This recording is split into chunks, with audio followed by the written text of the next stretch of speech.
I get, I had a dream the other night. You ever had a dream where you just like are like, oh, I'm just dreaming. Just wake up, dude. Yeah, all the time. I don't have dreams enough to realize that's a normal thing. It was very strange. I was just like, oh, why don't we just wake up? It's like, oh, okay, yeah. Now we're out of trouble. We're no longer running from the TSA. But usually, I can't necessarily always wake myself up. Oh, it was immediate. It was almost like I was talking to myself. It was like, oh yeah, why are we being dumb? Let's just get up. Wouldn't it be great? And I guess that's the idea behind like the Matrix is that like if you could just like talk to yourself that way, just like get yourself out of trouble. I think I can. I think I can communicate with myself on a high level. Oh, really? Like, on a different plane. I control my conscious and my subconscious simultaneously. It's a beautiful dance they weave together. Oh, really? Okay. Expand upon that, please. I just said it. That's all I got. That's the end of it. You can wake yourself up from dreams? I can wake myself up from dreams. That's my superpower. When I have a dream, I had a dream the other night that I was dead. And I woke up and I thought I was dead. And I actually ran out here. I ran through that door over there. And I was standing there in my boxers out by the window. Thank God I didn't go down the stairs because I would have fucking broke my body again. But I was like convinced I was a dead person. It was scary. See, people have like when people have dreams, they have like these existential things. I think of like, oh, I'm falling or being chased by a crab or whatever the stereotypes are. I never have chased by a crab. I never heard that one. I think that's one. Maybe I'm wrong, but like I never have anything like that. I just have peculiar situations. Which I don't know. Maybe a psychologist would tell me is even weirder. But I had one the other night where I was so funny when talking to you about dreams is so funny because you're so new to it. You're like it's like this new like game to you that like the rest of us have just been dreaming. And what was the catalyst? Didn't you change something in your life that like led to dreams? Was it alcoholism or something? No, I think I maybe it might have been therapy. I forget what it was, but I was just like, oh no, you have dreams. Yeah, and I was always saying that like it was like my mind was like, all right, buddy, you asked for it, here you fucking go. Yeah. But like I just have, like, I think people say that there are like websites you could look up and find the symbolism in things and stuff like that. Like, dude, I had a dream where I was walking around Montreal and a little midget guy kept fingering my ass, and I got mad, so I picked him up and I broke his back along on the corner of a wall, and he went into a coma. And then when he woke up, he admitted it was his fault because he's a nice Canadian fella.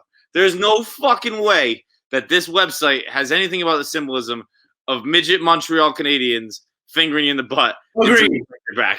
Agreed. That is quite literally, I think, the first time that's ever been dreamt. It has to be, right? No, seriously. Like, I mean, let's think it actually through because there's been endless people. There's been billions of people. How many people do you think total have ever lived? There's 8 billion right now. You probably add it all up. It's probably like a few billion more. But like, if you add up all those people and every dream they've ever had, we're talking about trillions of dreams. You think that's ever occurred? No, I don't think that's ever occurred. Why would that occur? Who would think of something like that? No, but I don't think of it. No one can tell us these answers. So 100 billion people have lived. Okay. Let's do 365 days a year. Let's say you're supposed to you dream every night. I can't even dream every night. Not every night, but like I dreamt twice this week, and that's a lot for me. Yeah, I will probably. By the way, I think you always dream. It's whether or not you remember them. Oh, goddamn you son of a bitch! You goddamn fucking son of a bitch! Now, you actually stole this. This is gonna be my fucking. This is gonna be my one big thing. One small thing that's actually a big thing for Friday night's Sports Center episode. If I can't remember, goddamn assholes! Yeah. You people who say that bullshit. Yeah, I'm with you. If I don't remember the dream, then I didn't have a dream. That's the fucking point of having a dream. But here's the thing. I get what you're saying. It's like you're the only witness, and if you can't remember it didn't happen. But if you If you kill somebody in a fucking blackout and you didn't remember, like it still happened. This isn't a blackout. This is a fake world. These aren't things that are actually happening in real life. Therefore, they didn't happen. But yes, if I murdered someone and forgot about it, I did murder that person. But okay, but no action is taking place. No, but there is that's the thing. Like there's brain activity going on. But not that I remember.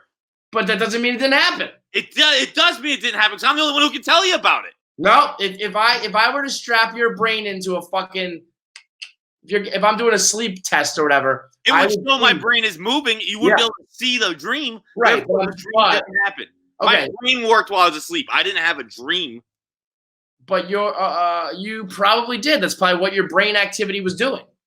No, you don't. You don't know. You're saying probably. You don't know because you can't see it. Oh, John. Yeah. Listen, I don't know what the fuck I'm talking about. No. I mean, like people are like, well, that probably means you're dreaming. It might, but I'm the only witness, and I don't fucking have anything. Therefore, a jury of my peers would not say he's definitively having a dream because they put me on the stand and I'd fall apart for the prosecution. Correct, but I'm saying that. I think there are probably nights that you don't have a dream where like your brain is just like fucking kaput for the 8 hours. But there are other times where you're going to see like brainwaves. No, people say you have a dream every single night, Kevin. They go, oh, you had a dream, you just don't remember it. Well, that means it didn't happen because I'm the only one who can tell you about it. It's like a tree. If a tree falls to the forest, does it make a sound? No, it doesn't because sound is the vibration of your fucking ears. And if there's no sound being caused there. No, it's not the vibration of your ears. There are things that are happening. There's no sound. No one can hear it. Sound's only heard. No, I mean, well, this is why it's a fucking like riddle proverb. It's not a riddle. It's science. I just broke down the science for you. If the hair in your eardrums can't shake to make you hear a sound, then the sound isn't happening. No, I disagree with that because the sound is coming from the tree hitting the ground. It's being received by your ears. But there's no ears to hear that sound. Right, but that's still there. It just is not. You're not around to hear it. Nope, it's not there. It's not there. I disagree. I think you just that's very vain to think. It's very ego. It's very self-centered to think. I'm John Feidelberg. Yeah, I was like halfway through. I was like, yeah. I think that's very like human. Like there was a fucking animal in there that heard it. There was there was something. Just because your ears and human ears didn't hear it doesn't mean that it didn't happen. It didn't happen, just like a dream didn't happen. It's just if the only person there.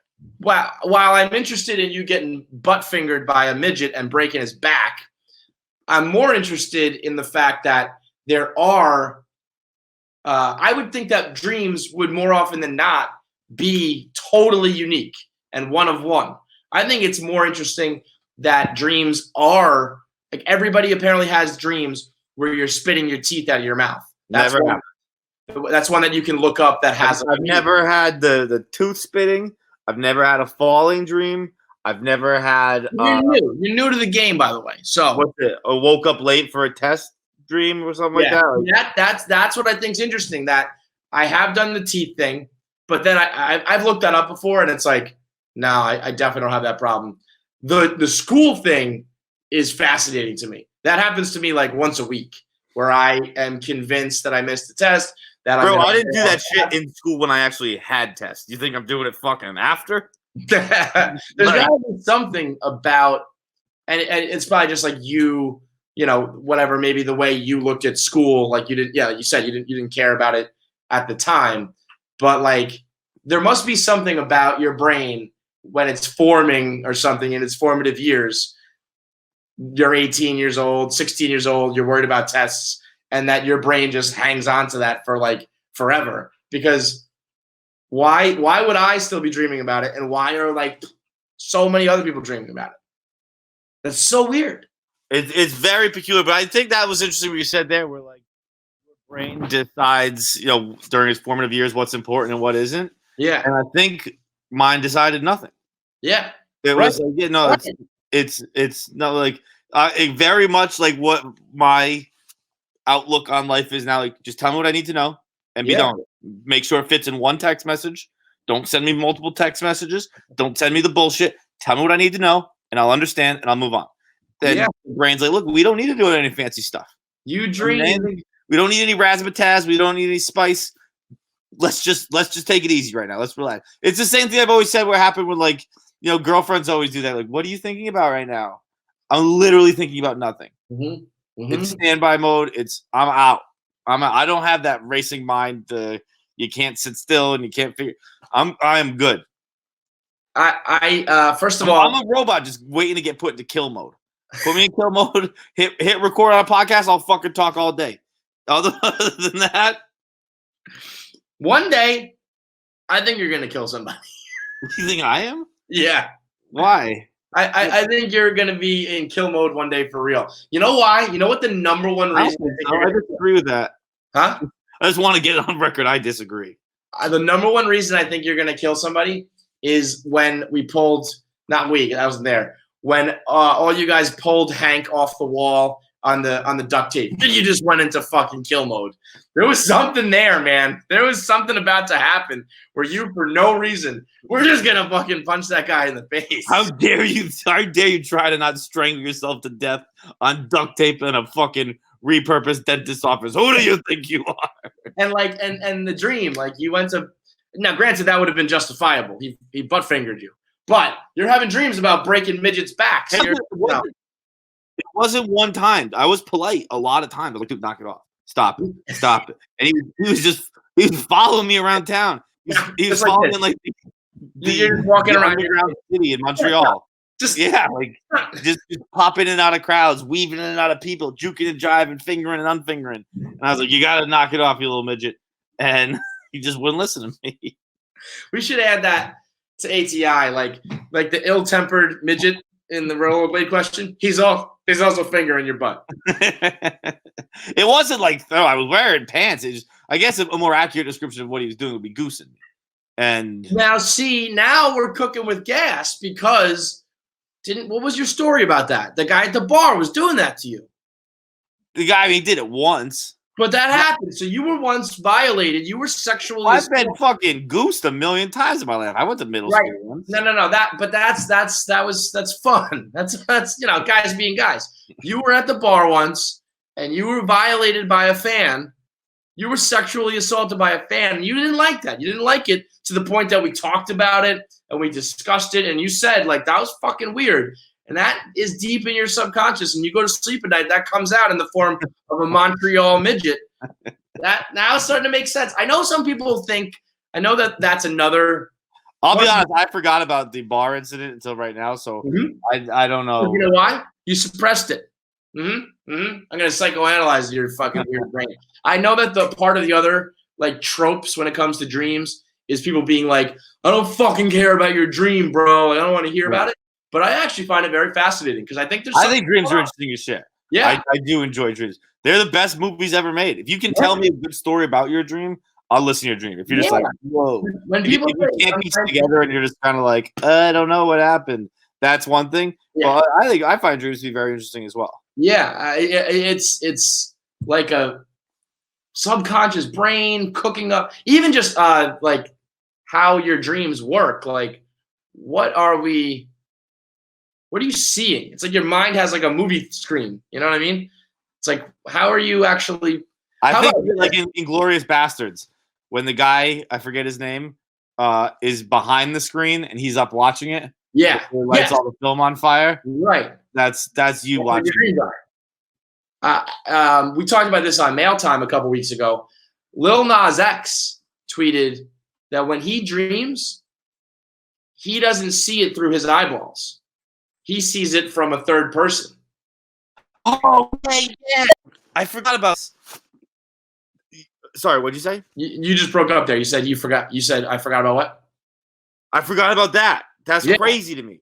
I didn't know that was a thing at all. And granted, he put up a poll, and it was like 85% was like us, that you see it through your eyeballs. But to think of you see your whole body like doing things is weird. I think that's the way I'd prefer it.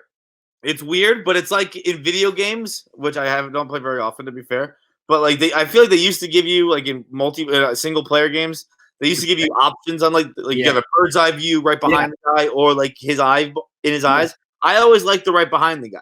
I like the GTA view.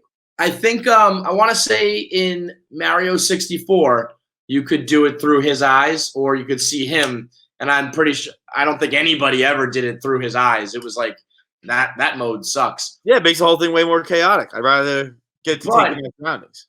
I think for you to dream and not see it as you live life is weird as fuck. I think if you do that, then it just completely. First of all, like you never think it's real, right? Like you never because you're watching yourself. And just feel like you're watching like a simulation or something. Right. You can't be like, oh, I thought I died. Like, no, you didn't. You watched you die. You can't possibly think you're dead. And it would also. I think it would be more entertaining because you're watching a movie starring you, rather than thinking. Yeah, no, it's definitely entertaining. It's just I bet you the 15% of people who do dream that way are like super vain or something, where you think that you're like the star of the show and you're gonna watch yourself or some shit like that. I feel like it's almost the opposite because the super vain number has to be the bigger number. Because they're just flat out more super vain people than not. Right. That's good science. That's good math. That adds up. You're right. You know what's funny? I was thinking about for normal people, if you're not ever on camera, you've probably never seen yourself. Maybe a home video here or there. I guess maybe with the advent of social media, it's happened more. But let's say 20 years ago, you've probably never seen yourself like walk. Or like do things, you know? That's kind of trippy. Right? Because like there are times when I watch a Barstool video and like, you know, my feet are like kind of pigeon-toed. So I hate the way I walk and I see it on camera and I'm like, ugh, I look awkward. I start to think about my posture. I'm like, man, I don't look good. But, you know, like my dad, think about like my dad. He doesn't like look on social media. He never watches videos. If we were ever filming home videos, he was the one holding it. My dad's probably never seen himself walk. Isn't that weird? Yeah. I mean, he's seen like in mirrors and stuff, but yeah, he's just never. Quick glimpse. Like, you're walking along the street. I would guess my dad's never seen himself do a lot of stuff as well. Yeah. The same thing with you. He doesn't do social media. We never really had, we weren't like a family that recorded things. I think we had a few digital cameras here and there, but there definitely like isn't a treasure trove of Feidelberg home videos anywhere. We did like early on, like big ass camcorder Christmases, and then like that's it. I remember when we would do school projects or whatever, yearbook stuff would come up. They'd be like, "Let's bring in some pictures of your family." Like we got none. If we ever like if the Clancy family there's ever a tragedy and we get wiped out, we are gone from existence. There's like no. There'll be pictures of me on social media, and like that's it. The rest of us fucking gone.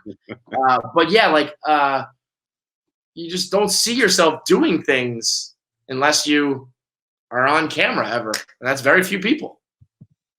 It's I think they're lucky. I think they're the lucky ones. Yeah. Oh, definitely. Because I hate seeing myself unless you are great looking and cool and great posture and you're. But even them, I refuse to believe that great-looking people think they're great-looking. I just don't. Yeah, it's all just more there, right? Yeah, I think it's crazy. I'm sure, but I don't. I think that Emily Ratajkowski looks in the mirror and is like, "This isn't great." Yep. Well, especially girls in like the modeling industry where there's competition. They've been told forever that they're like not hot enough.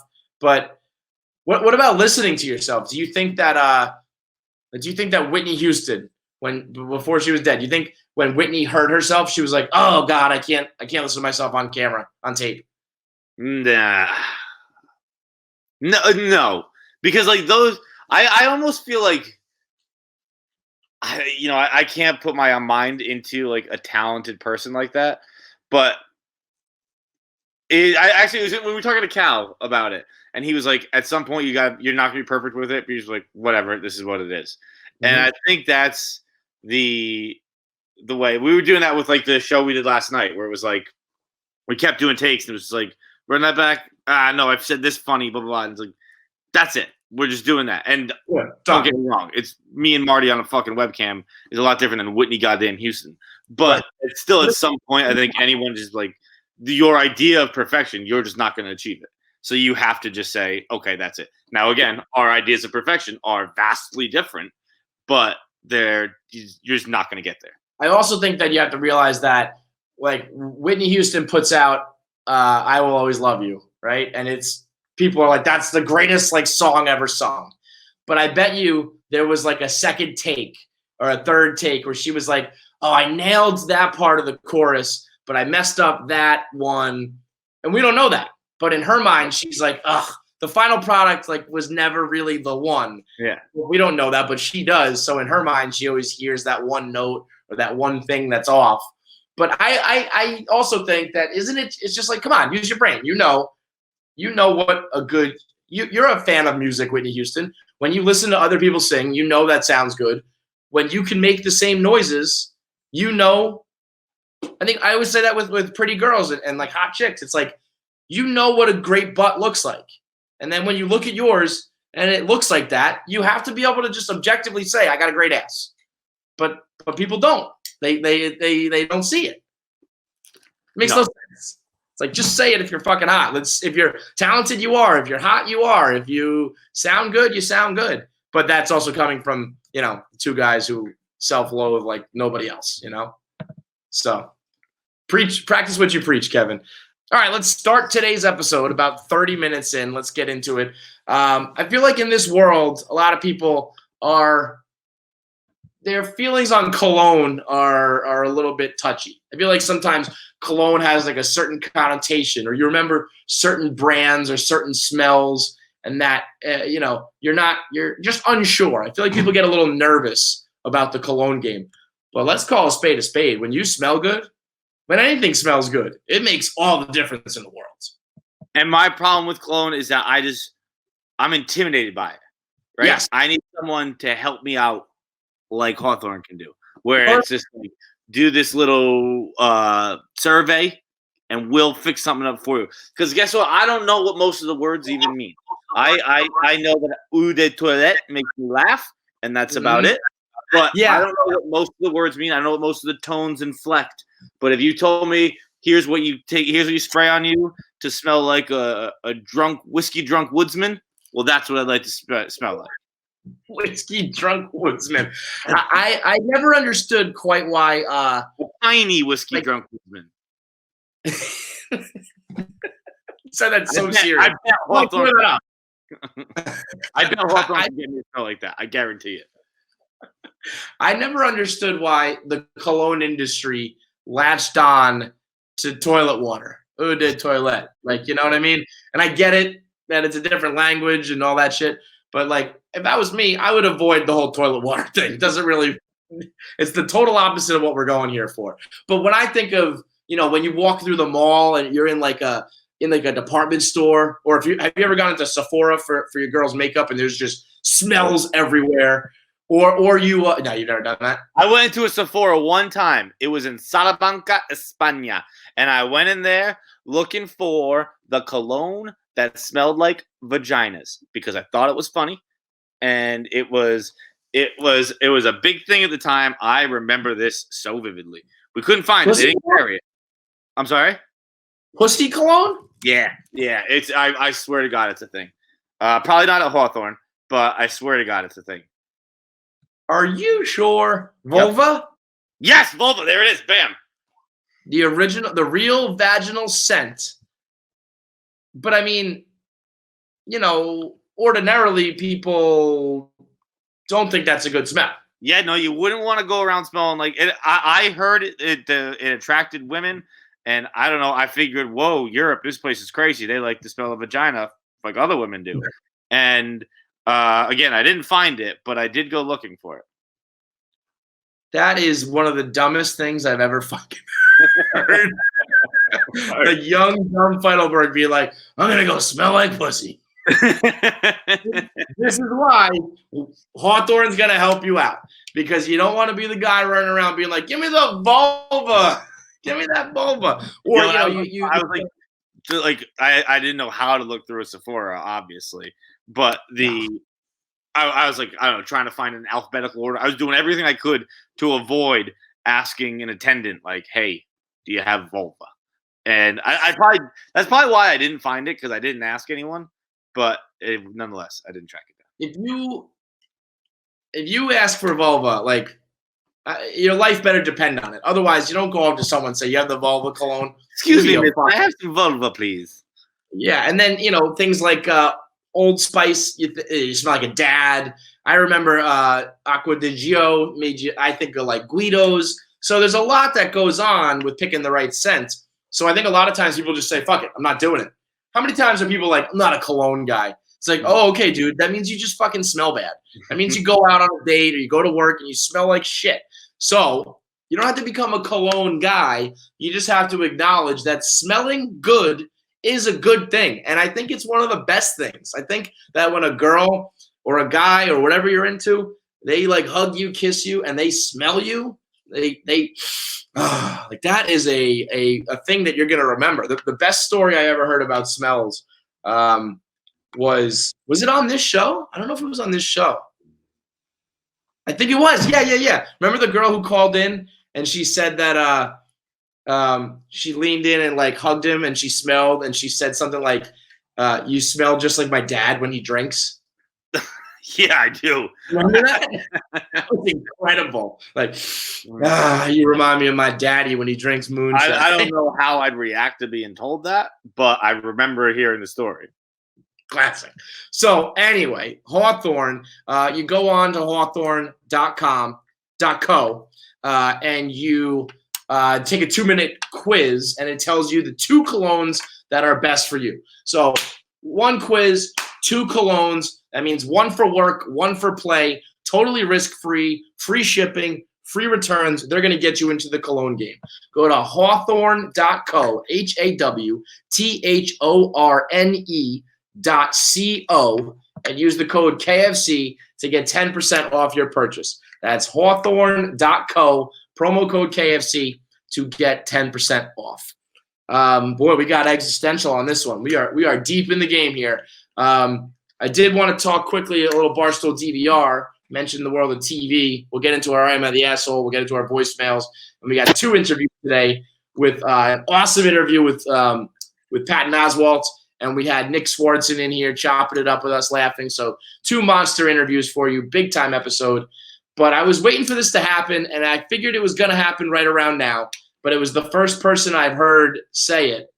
It came from Large on Barstool Breakfast. And he said he's on the verge. He's out on the Michael Jordan documentary, and I'm interested in that. I'm interested to see if this can finish up strong because I think it came in hot. I think everybody loved it. Nobody had a bad word to say about it.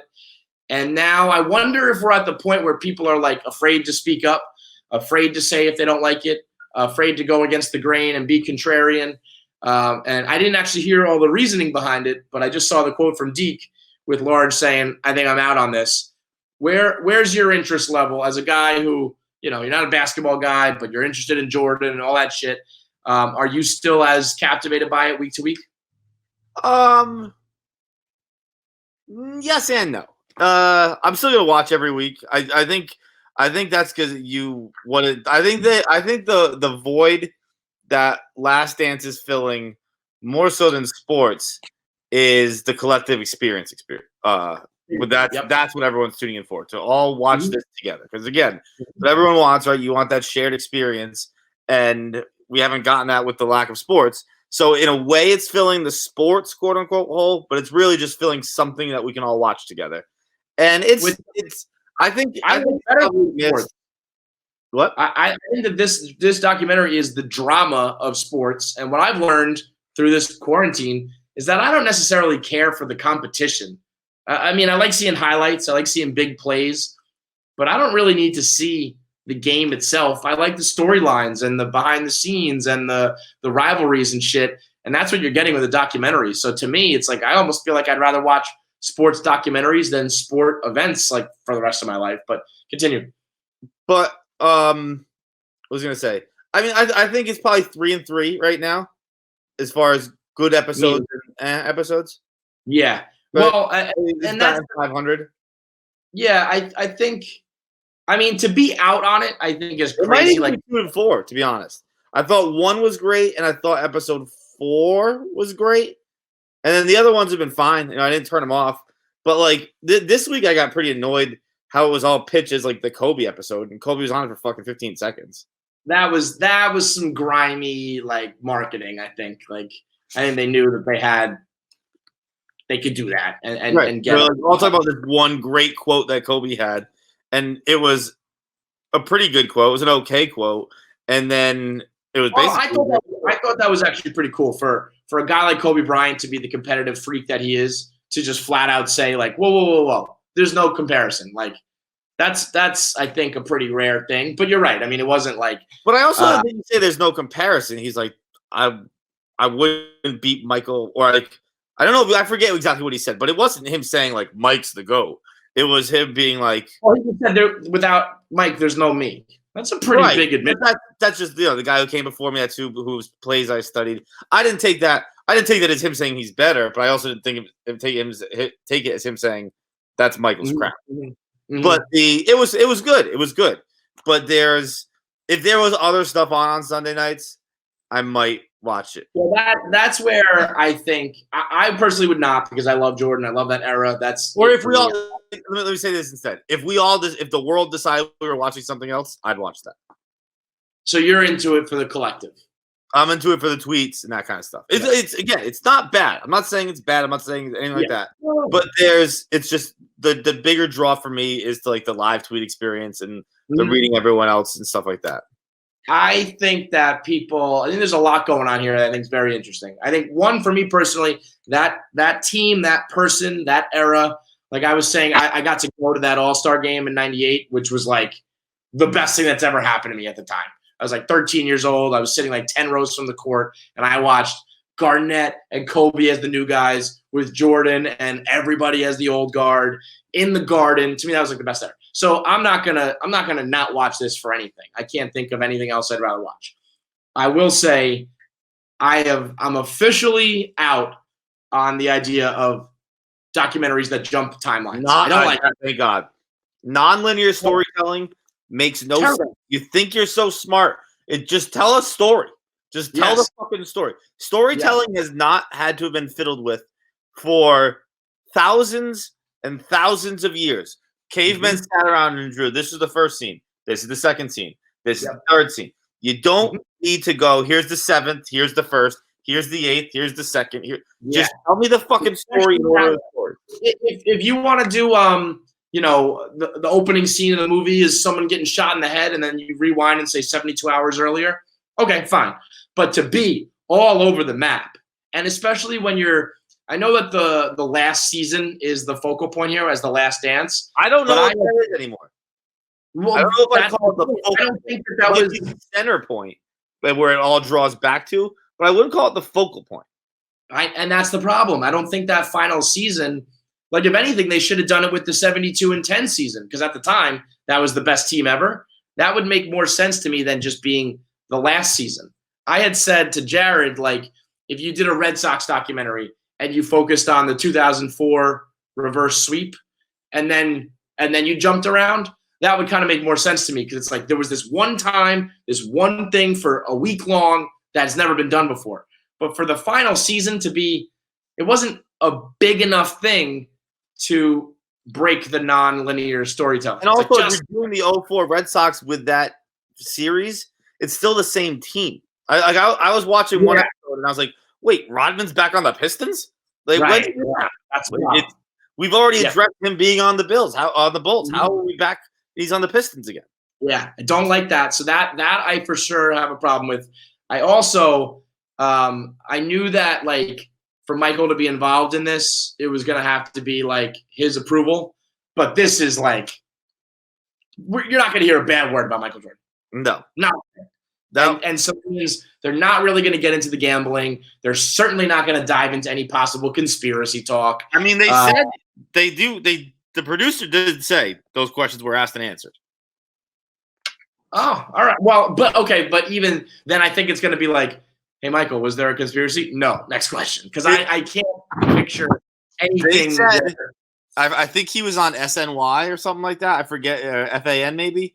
The producer, whose name escapes me, the ESPN producer was on, and they said, you guys are probably scared to talk about Michael's father's murder, the conspiracies with Michael's gambling with that. And the producer said Michael was eager to talk about it. They said that all right, well, he's aware of the conspiracies. He wanted to address them. Whether or not that was just what he told the talk radio show, I don't know. But that's what he said. All right. Well, I mean, I hope I'm wrong, man, because I started to get the feeling like, I mean, we're 6 episodes in now, and Michael being like, you're gonna walk away from this thinking I'm like a bad guy. I mean, I haven't caught a fucking whiff of that. No whiff of that. Everything has been, he's the hero.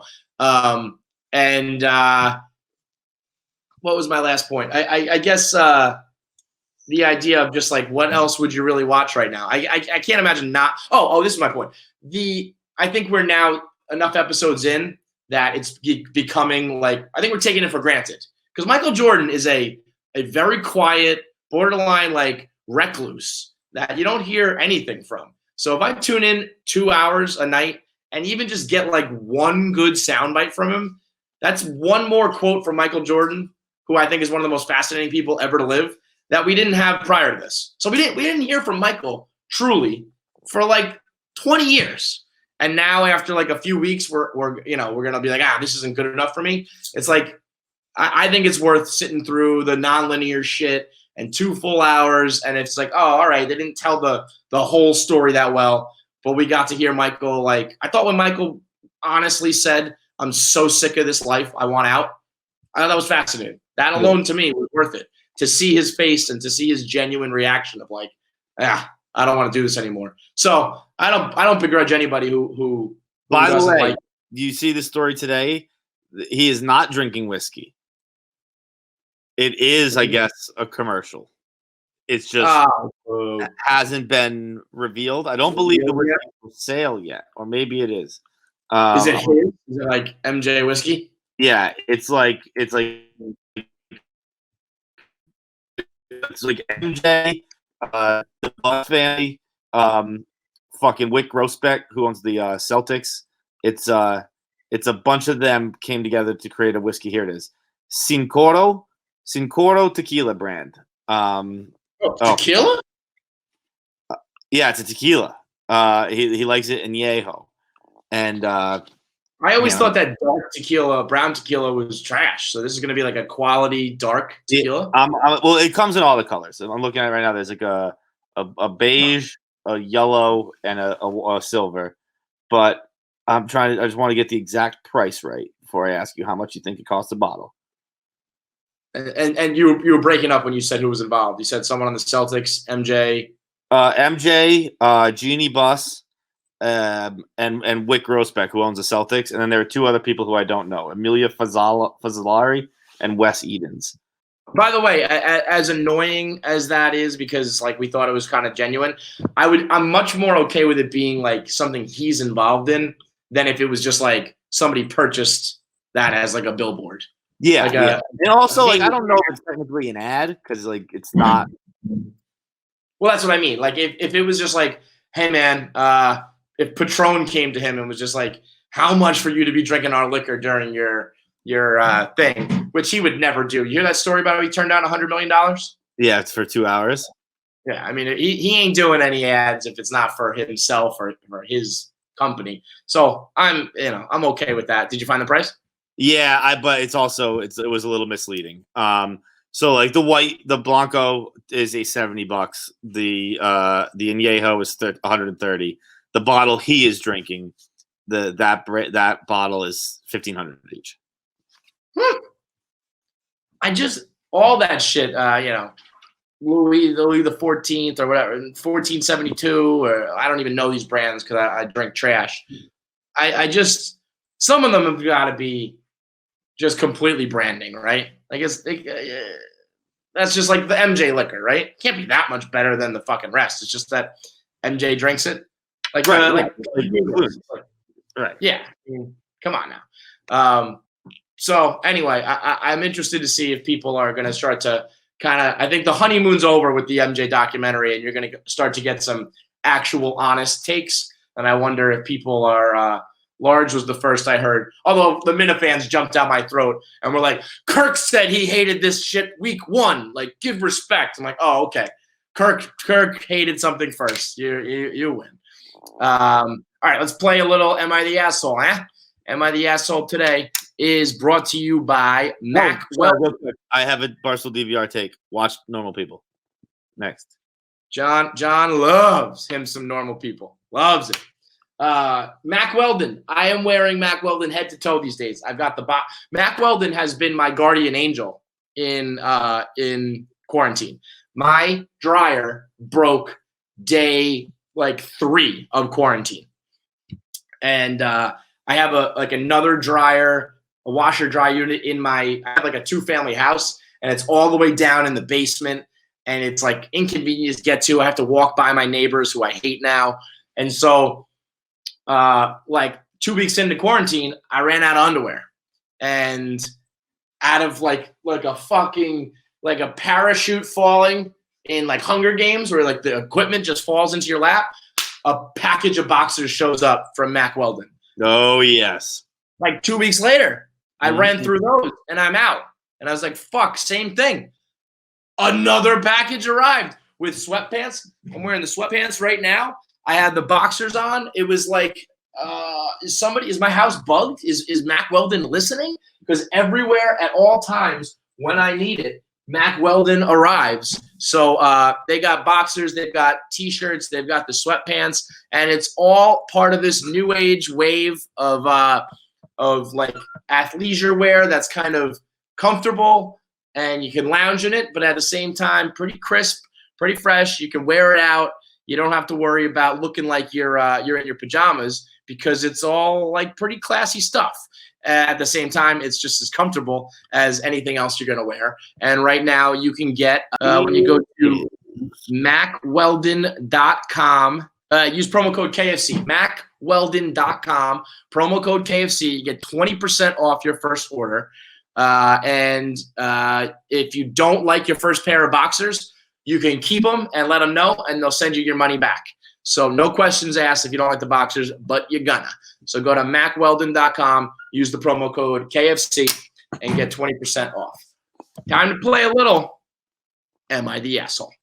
Who goes first today? By the way, did we declare a winner on top 5 this past week? We should keep track. We should have the people. Every week we're going to tweet out who won top 5s, and we'll have a little running tally.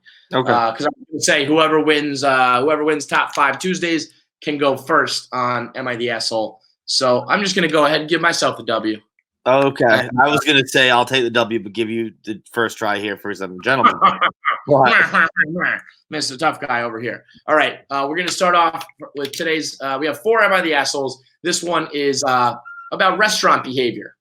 Am I the asshole for ordering my sandwiches, pickles, and cheese on the side and refrigerated before brought out to me? And this guy says, if you let the cooks assemble your sandwich in the kitchen, by the time the girl manages to get it to the table, spoiler alert, Ray was not happy that he said the girl. Can't do that. A little misogynistic. I mean, granted, might be referring to as an incident. It seems to be a very regular thing for him. Not all waitresses are women. Thank you very much, you jerk. We're a feminist podcast. You know what's scary is that when I read that, it jumped out at me. I don't think that way, but I knew. I was like, oh, that's gonna be a problem. Can't do it. I know that's interesting because I think there are times. I think I may have expressed this before, where I think that we have gone so crazy in counterculture kind of deal, where people will jump down your throat and say, oh, that's racist, preparing for other people to say it's racist when they weren't going to say it to begin with. Yeah, you're right. It's definitely it's almost like the people the right-wing people who are so you can say what you want are gonna no one was gonna care, and you quickly jump down my throat when it's just no, dude, that's you're going too crazy to counter their crazy, and no one knows what kind of crazy we can be anymore. Where it's what are we talking about? I get he's probably referring to a specific instance, But also, if you just say something like that, I probably know you're going to be a dick. I wouldn't say anything like verbally. I would just go, ooh, kind of an asshole. You could just say the waitress too, and you're basically accomplishing the same thing, but it sounds fine that way. Anyway, by the time the girl manages to bring it to the table, the pickles and the cheese have been warmed up by the rest of the sandwich. So I always tell them to put the pickles and the cheese on a different plate, put the plate in the fridge while the sandwich or burger is being cooked, and just bring it all out to me together. Then I put the rest of it together just before I eat it. So the pickles have a cold crunch and the cheese has a sharp taste. If it's all the same temperature, it's practically mush. May as well not even be the cheese or the pickles. Anyway, I was dining out with my mother, which rarely goes well for one reason or another. Oh, somehow you hate women, you fucking dick. Somehow it always manages to end in a fight. And so I just ignore her until she begs to see me again. This is clear cut now. See, this is how you know right away, right? You're like, you're a fucking asshole because you have mommy issues, and now you're a fucking misogynistic piece of shit. But I just said style, misogynistic. This time she took offense to my sandwich order and told me that if she had received that order when she was a waitress, I would have been laughed out of the restaurant. So I told her that's the reason why she's no longer a waitress, because all you have to do is be kind to customers, and she couldn't even manage that much. Then things got awkward, and we both sat there and didn't say anything, and eventually we were at the point where we're not having dinner together if we're not even going to talk. So I got up and left. So they haven't had dinner together in 6 months, and naturally, because we just took a sharp left turn for the final, like, 3/4 of that, people all are saying, bro, this ain't about the pickles. This ain't about the pickles or cheese. So, yeah, this guy has some Norman Bates mommy issues, no doubt about it. But as far as that restaurant behavior, I think you can order things on the side.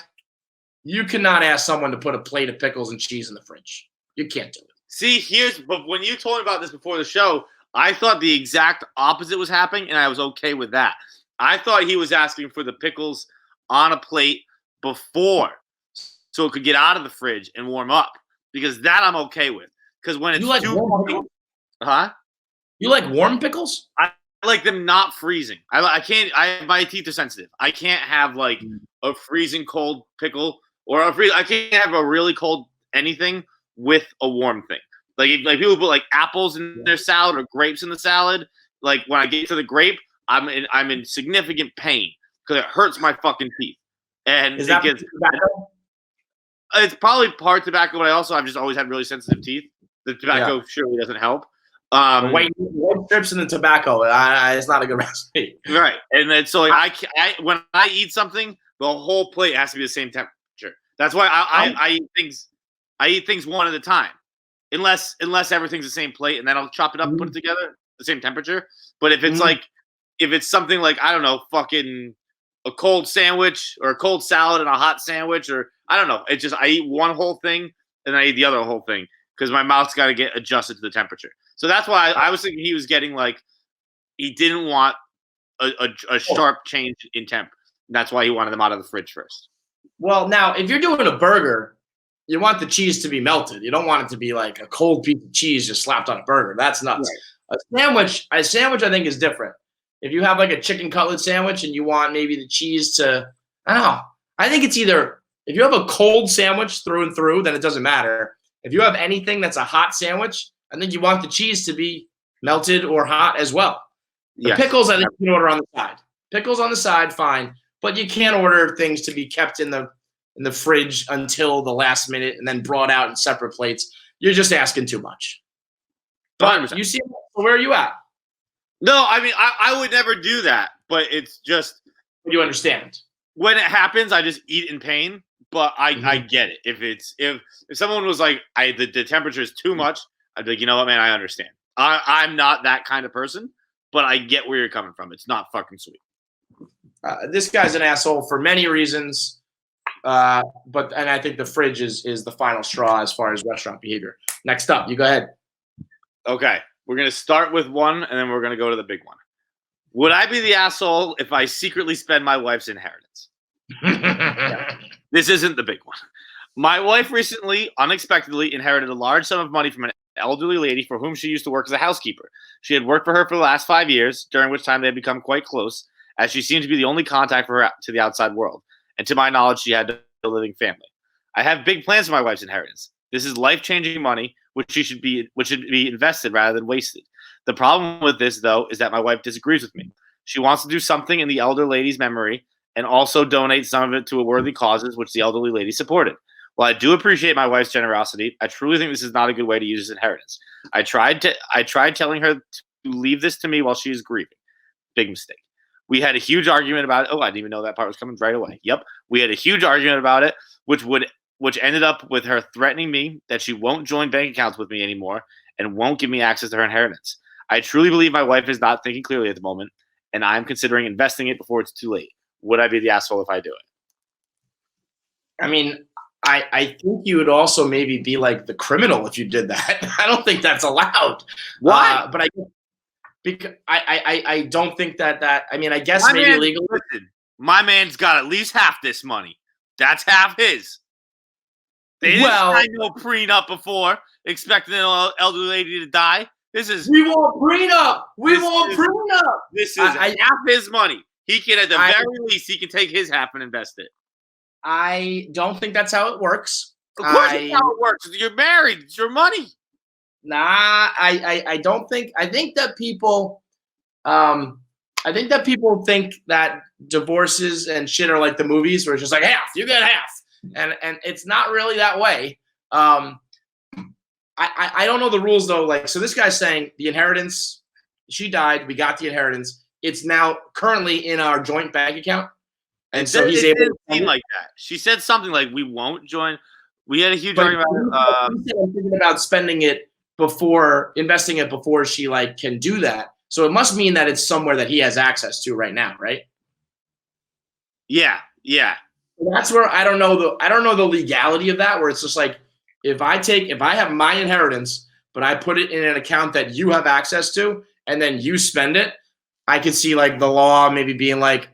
You put it in an account that he has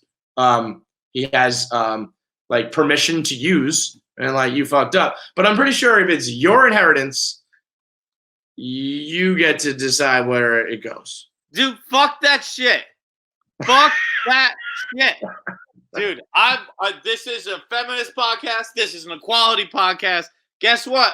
You didn't get inheritance. We got inheritance. I'm getting a new car. That's what's happening. Okay? You want to give some of your fucking money? We'll split it in half. You want to give some of your money to worthy causes? That's fine. Daddy's getting a jet ski. Okay? Daddy's going to Dave & Buster's. He's getting a fucking D&B card, electric card, son of a bitch. Gonna play Papa Shot all night, come home with a couple stuffy Annies, and I'm gonna be happy as a fucking clam. But Dad, don't worry. I'll pop by Jared's on the way home and get you a nice drink. But I'm going to the mall and I'm spending a bag. Okay. I saw Ricky Rich when I was a kid. All I ever wanted to do was one time in a mall where money didn't mean shit. And that's what this old lady fucking in a coffin is doing for me. Oh, I'll go to Jared's. Every kiss begins with K. Don't worry, bro. I got you. But I'm also getting my shit. I think what's extra funny here, I think there's actually probably a very legitimate discussion to be had where it's like you're not thinking in the right frame of mind. Like grandma died and she loved the American Red Cross from her time in World War II. And so I think we should donate all this money. And it's like, dude, in 2 weeks when you realize that grandmas die and that's just what they do, you're going to want to have that money back. I think there's a legitimate discussion to be had about blowing large sums of money on charity. I love how I say blowing it on charity, but it kind of is. It kind of is. Yeah, hey, I got a charity for you. It's your fucking husband and his childhood dreams, okay? I always wanted to take BP at Fenway. All right, Stephanie? No, I think here's a very real life example for you. I'm going to sound like an asshole, but fuck it. I'm going to tell you the truth. When Dana B donated all of that money to the Frady's, while it was a very generous thing to do, I think he was a prisoner of the moment. I think he was caught up. And I think that donating a big chunk to ALS would have been just as gracious. And that could have been a life-altering sum of money for Dana B. I think that this guy could have been like, let's donate to your grandma's cause, but let's also make sure we can buy a house because that's what grandma would have wanted. But I don't think you can go rogue and buy, and spend it on Fenway batting practice before your wife knows. I don't think you can do that. I don't think it's allowed. Are you an asshole? Yes. Am I with you? Absolutely. Yes. No doubt about it. I'd be like, look, because guess what? We've been splitting my paycheck for fucking 7 years, haven't we? Time to split some inheritance money. Yeah, that is true. That's so true. If you put together I don't know how long they've been married. Let's say they've been married. He knows she's been working there for at least 5 years. So I'm going to add 3 years to it, right? I'll add 4 years to it. Let's say they've been together 9 years. Odds are they have split about the amount of money this inheritance is, right? They said it said life-changing amount of money. So I'm gonna guess 10 years worth of salary. Yeah. Let's say this is $100,000. Okay, good inheritance. Nice chunk of change when you don't expect it coming. Right. I bet they split over $100,000, or at least he's split over $100,000 in that time. And if they had just gotten that in one lump sum, it would be assumed we split this. This is our money. Well, guess what? It's our fucking money. Here it is. Yeah, it's happening now. And also, he doesn't seem to be as big a child as I am. He's like, well, I want to invest this. He doesn't want to light it on fire in the backyard and see how long a dollar. Yeah. Right. Yeah, that's totally fair. It's like, fuck you and your charity. Let's spend this wisely on us. Here's a morbid question for you. Have you ever thought about or planned about like inheritance money? No. Yeah, me neither. Until like right now. Like I've never thought about it. I've thought about it.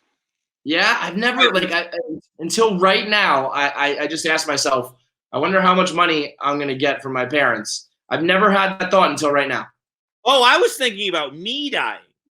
No, you receiving money. Oh, no, I haven't really thought about that. No, because I'm past the age where it's fun, I think. Where it's what? Where it's fun. Where it's like, if my parents died when I was 18, I got a ton of money. I could have a fucking ball with that shit. Now, like, I just want to sit on the couch anyway. So who fucking cares? But, like, you would, you might be able to, like, buy a house or do some major shit. Like, anytime I've ever thought about my parents dying, because I'm an awesome son, I've just never thought about inheritance. I wonder if there's scumbags out there who are just like, well, yeah, but when mom and dad die, I'm going to get paid. Oh, no. I mean, I feel like if you're, I don't think there's enough of a discrepancy in like my family and like what you have. like I'm financially sound. So like it wouldn't be they're not billionaires, so like it's not some massive amount of money I'd get. I have no idea what it would be, but it's not like it wouldn't be anything. I know bigger, but it wouldn't change things anymore. I thought you were asking about when I die, and yes, I have thought about that, where I would just leave it to my parents, but it would come with the note, distribute this amongst my siblings. Or, your eventual like wife. But like right now, yeah.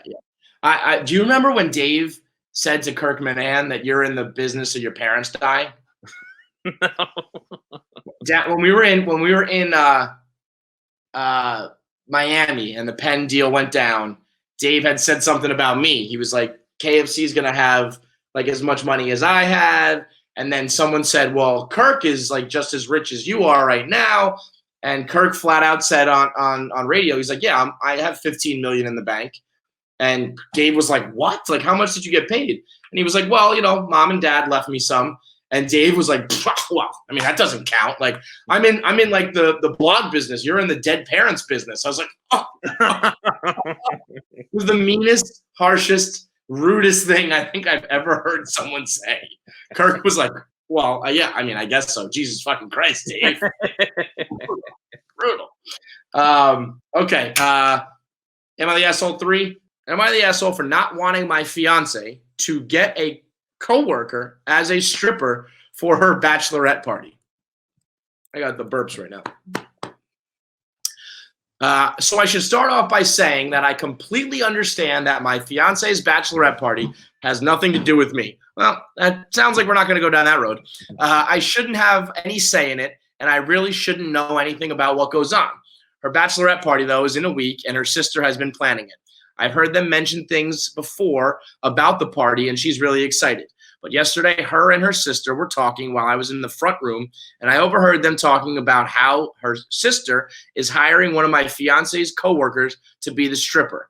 I've been at a couple of events where he's been, and after she's had a few drinks, she gets really flirtatious with this guy in front of me. Other people have even mentioned it to me, including her sister. She will start to play fight with him and stand outside with him for hours while he smokes, even though she doesn't. I brought it up to her, and she's told me that she's not flirting. She's just being friendly because he's the easiest one to talk to. It bothers me because there's a certain level of professionalism with professional strippers. They come in, they do their job, they pack up, and they go to the next one, and you don't see them again. But if she gets a coworker for a stripper, she's going to have to see them every day of the week. I'm going to have to see them at barbecues because they have mutual work friends. I know that I have a lot of insecurities, but it would really make me uncomfortable if I had to go to a barbecue with this guy that was dancing on my wife naked and who knows and who knows what a month ago. It would really just embarrass me. I brought it up to my girlfriend, and I said to her, why wouldn't you just want professional hunk strippers that know what they're doing rather than some coworker? She said that her sister wanted him, and she's planning the party, and he's a kid, 22. My wife is 25. I told her that it would make me uncomfortable to be around him, and she's going to have to see this guy at work from now on. She told me it's just fun, and I have nothing to worry about. Am I the asshole? I feel like this is like a Ken Jack post where he makes like all those jokes, like a Nick post where they make all the jokes about their girlfriend blatantly cheating on them. I mean, this is some big time cuck shit that you're even asking this fucking question, no? Yes, obviously. But the more obvious question, where does she work? Yeah, yeah. Where are you working? Let me go in the comments here and see if there's any further, because like we need to know a lot more about who, what, when, where, why. Where are you working that like it's just completely normal to ask your coworker if they want to strip for you? Like, people think we work in a fucking frat house. Guess what? I can't ask any of our fucking coworkers if they want to strip at my bachelor party. Maybe the guys, but the girls could. I feel like for a 22-year-old dude. This is so wildly like crazy inappropriate that like the girls thinking that this is like okay on any level is nuts. Where do you think that they would? You think they're just like working in an office and he's just like a jacked 22-year-old college boy and like I guess like she has to be a bartender and he works. He's also a bartender or something like that. That's the only thing that could be a possible reasonable explanation for like I knowingly and out to my coworkers strip on the side. There's nowhere else. You can't be fucking strutting into Deloitte and they're like, "Hey, Ricky, I was swinging that dick this weekend." It's just not accepted. Could you imagine like some dude's leaving Deloitte and he's like, "All right, like time to go to my night job," and he's got the big teddy bear head under his arm. Like, all right, time to go. This dude this guy's probably fucking thrilled though. If you're a male stripper, when you get a call for a bachelorette party, that's gotta be great. Because I'm willing to bet you male stripping, mostly stripping from males. Yeah. Oh yeah. I think that when this gets tossed around the locker room at the old boys strip club. They're like, dude, he got a chick's bachelorette party this weekend. That's the fucking holy grail. I was gonna say the whole fucking jackpot. And I would also go to say that well, maybe this is like ruined in my mind by porn, but I'm pretty sure you're coming on like all those girls. I don't think it's just like in my mind they're not just like let's dance. I feel like you're gonna fuck all them because I feel like I feel like dude strippers don't go dick out.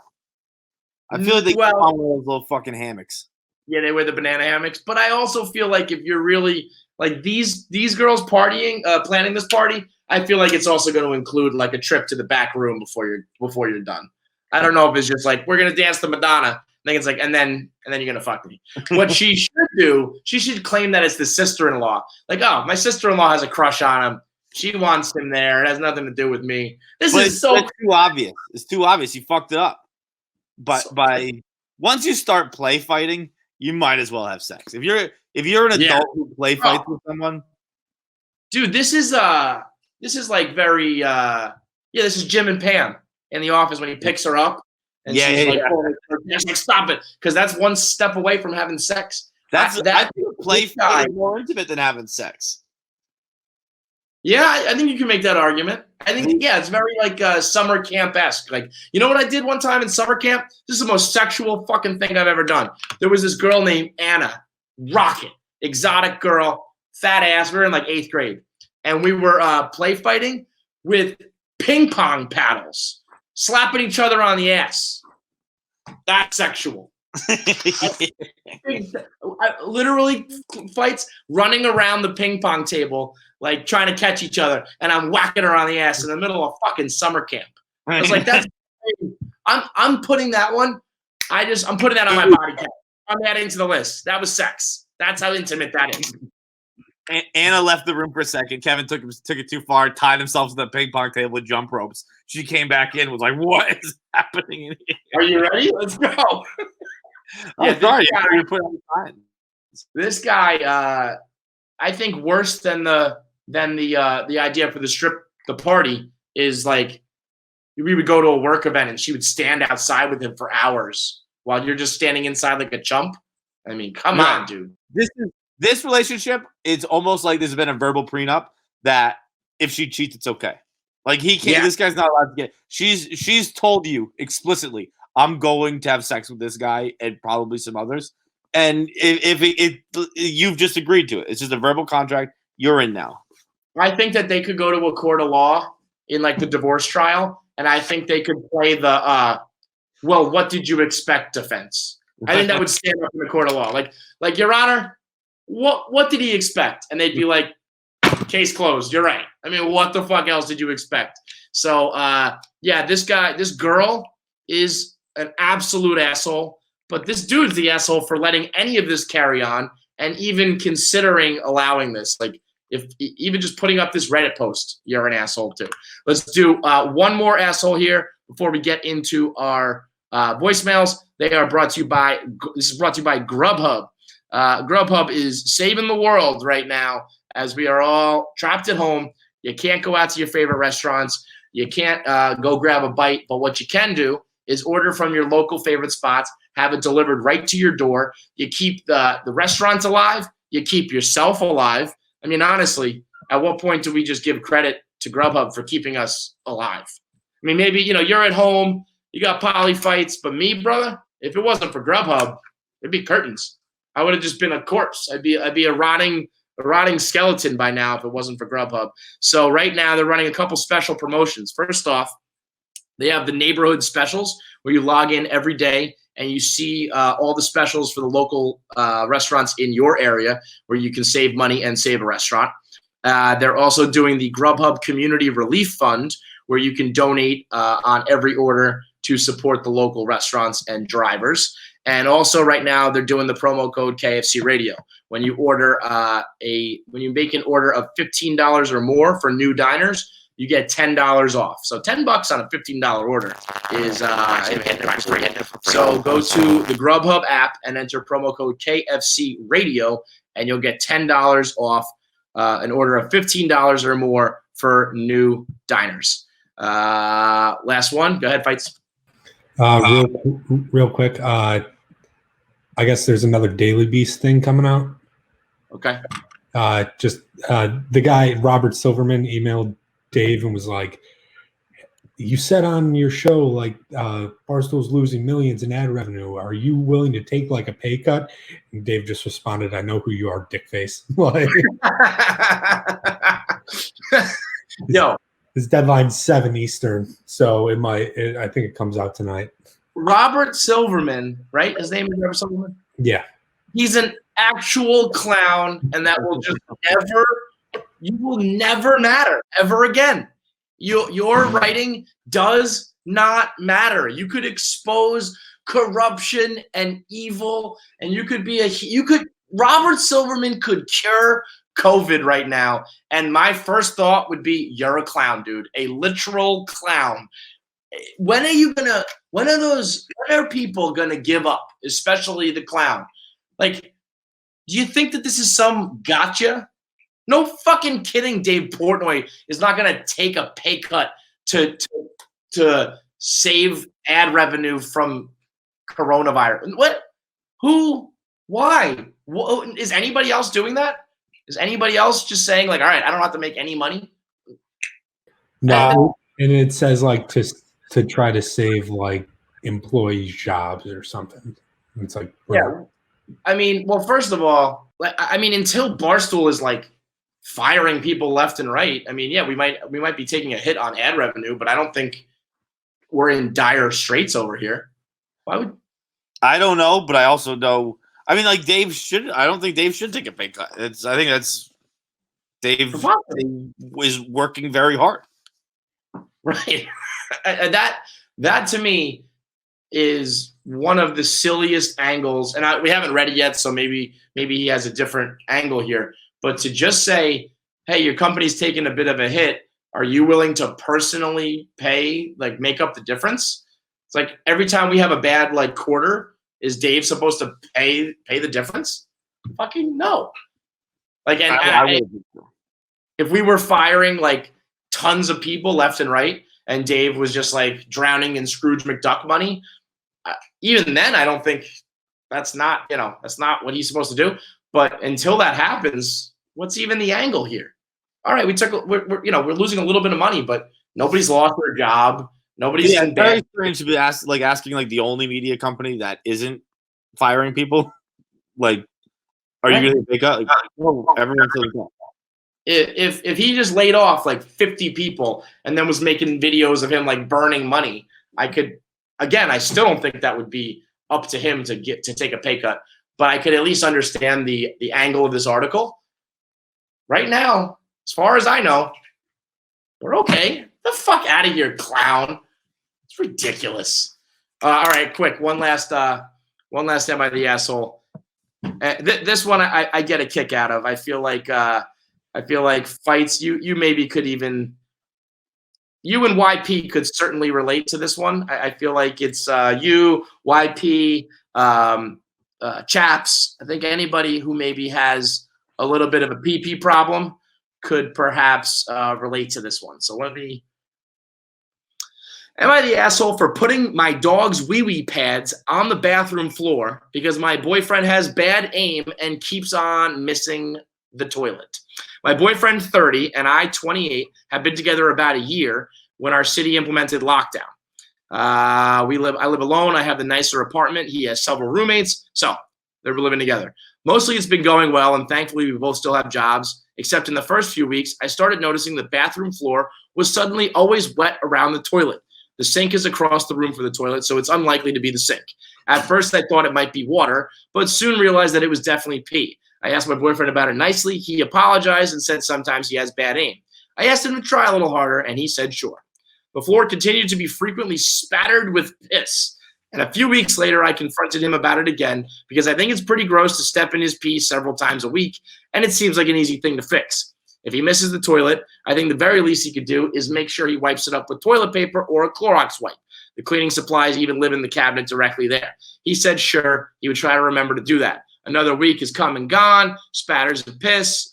I thought about asking him to just pee into the bathtub or something instead because I don't understand how you could not clean up the pee on the floor and have this accident so often. So last night, I had to go to the bathroom in the middle of the night. I stepped in his piss for the 5 billionth time. I had it. I didn't want to pick a fight, so I got one of my dog's wee-wee pads from when he was a puppy. I cut it up and taped it down to make a sort of skirt around the toilet.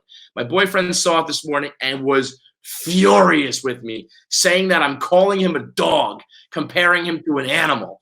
Honestly, I was not thinking at all like that. I was just trying to be resourceful and solve the problem for myself since I don't like piss on our bathroom floor and I don't like stepping in it. I didn't feel like arguing about it anymore, and putting down a material specifically meant to absorb pee seemed like a practical solution. Am I the asshole? Not at all. And this is like one of those make the airplane out of the black box. Make the whole floor out of a piss pad. I don't give a shit. yeah, I'll tell you who the asshole is. It's the pee pants guy for being so offended. I mean, you know, you're treating me like a dog. I'm an animal. It's like, no, I don't know. You're acting like a fucking animal. I'll tell you what.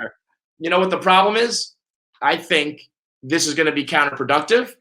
I think this guy's going to just let it fly now. Yeah, I'd out of spite. Yeah, I think there's going to be piss on the wall. I think he's going to do he's just going to go like this. I think it's going to be absolutely everywhere. I'd have a techno party every time I just walk in the room, take my pants down, and just fucking dance for like a minute straight. Whatever, no rhyme or reason. I'd just be like one of those fucking inflatable things outside a car dealership. Like wherever this shit goes, it goes, and you're gonna have to deal with it. But like, I want to say I'm not offended by this because I am actually very accurate peer. I do get some excess in my pants occasionally, but when I'm aiming for the toilet, I'm quite accurate. Yeah, I don't think I have a problem with this. Although I do, I think I'll do that shit where like a machine gun, you pinch it off and you just aim to different parts of the toilet. I practice my aim. I don't when I just go pee, it's not just a bodily function. It's game time. The game. Yeah, it's a challenge. I like to hit the backboard, right between the water and the the back. I like to hit that spot so I don't make see how fast I can get the toilet water spinning.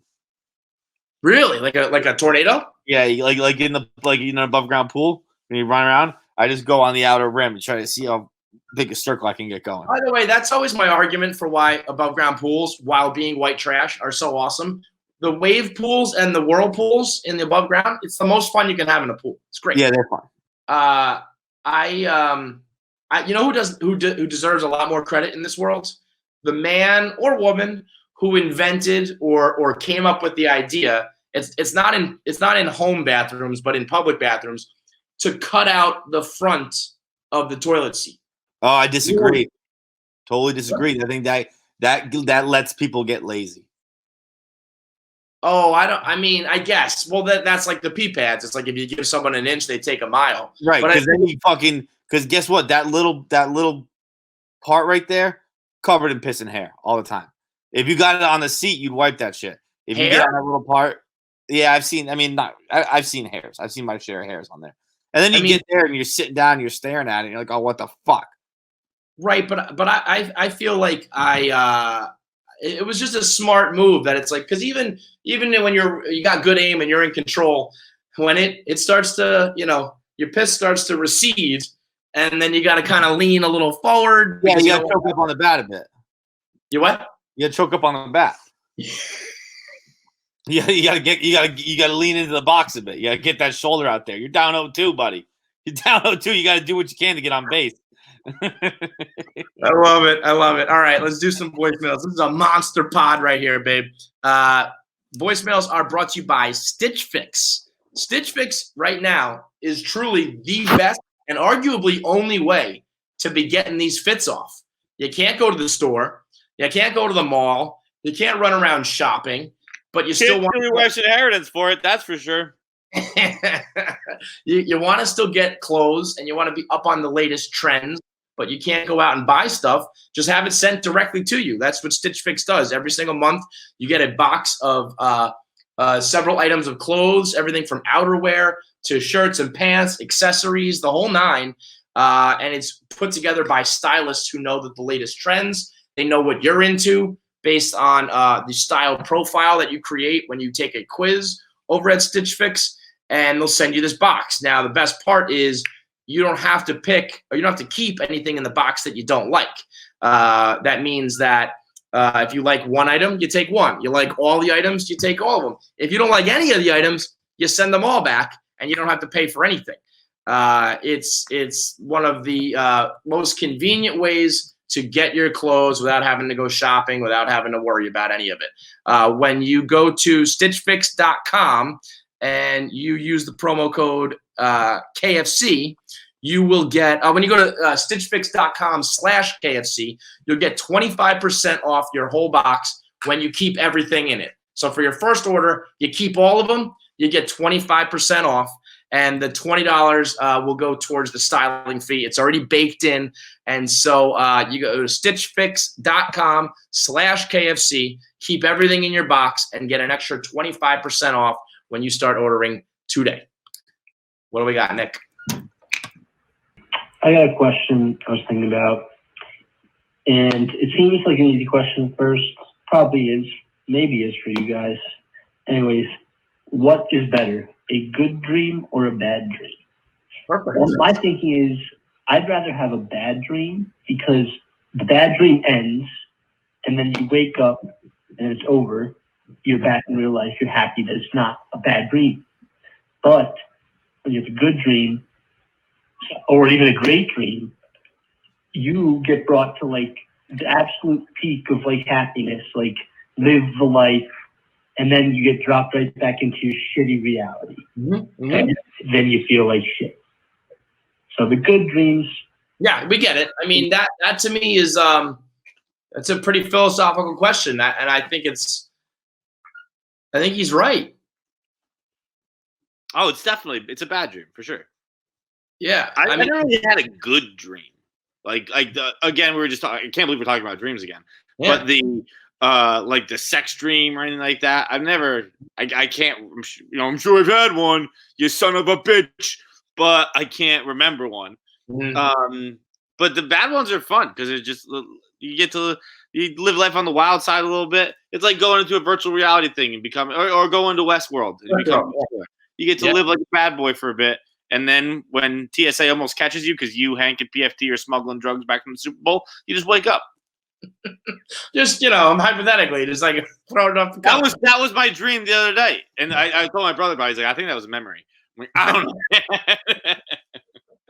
But I think the problem is like I've woken up from bad dreams and been like so rattled by it that I'm like I'm starting the day at like 3:30 in the morning because I'm like so fucked up from it. That's a late in life occurrence. I've had like bad enough dreams. I think it's more just like my like crippling anxiety and like depression coming through as opposed to just like, oh wow, that was like a scary dream. It's more like I wake up and I'm like, oh, I was having that bad dream because I have a lot of fucking issues. So it's more like I realize the reasoning behind the dream that fucks me up real good. But yeah, I think there's nothing worse than A, realizing that your dream is not reality, and B, when you wake up out of a dream, especially in the middle of the night, and all you want to do is go back to sleep and recapture it and start it over, and you just can't. So I've never had that.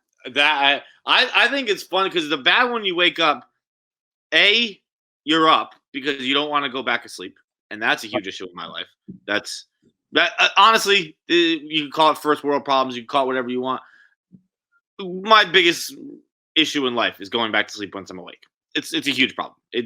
I deal with it on a daily basis. What time? When do you wake up? What's up? What time do you wake up? What are we talking about? Dude, fucking recently, it's been like 7:30. It's not sweet. But usually I'm up at like 7:30. I mean, I thought you were gonna say like 2 a.m. You can start your day at 7:30 in the morning.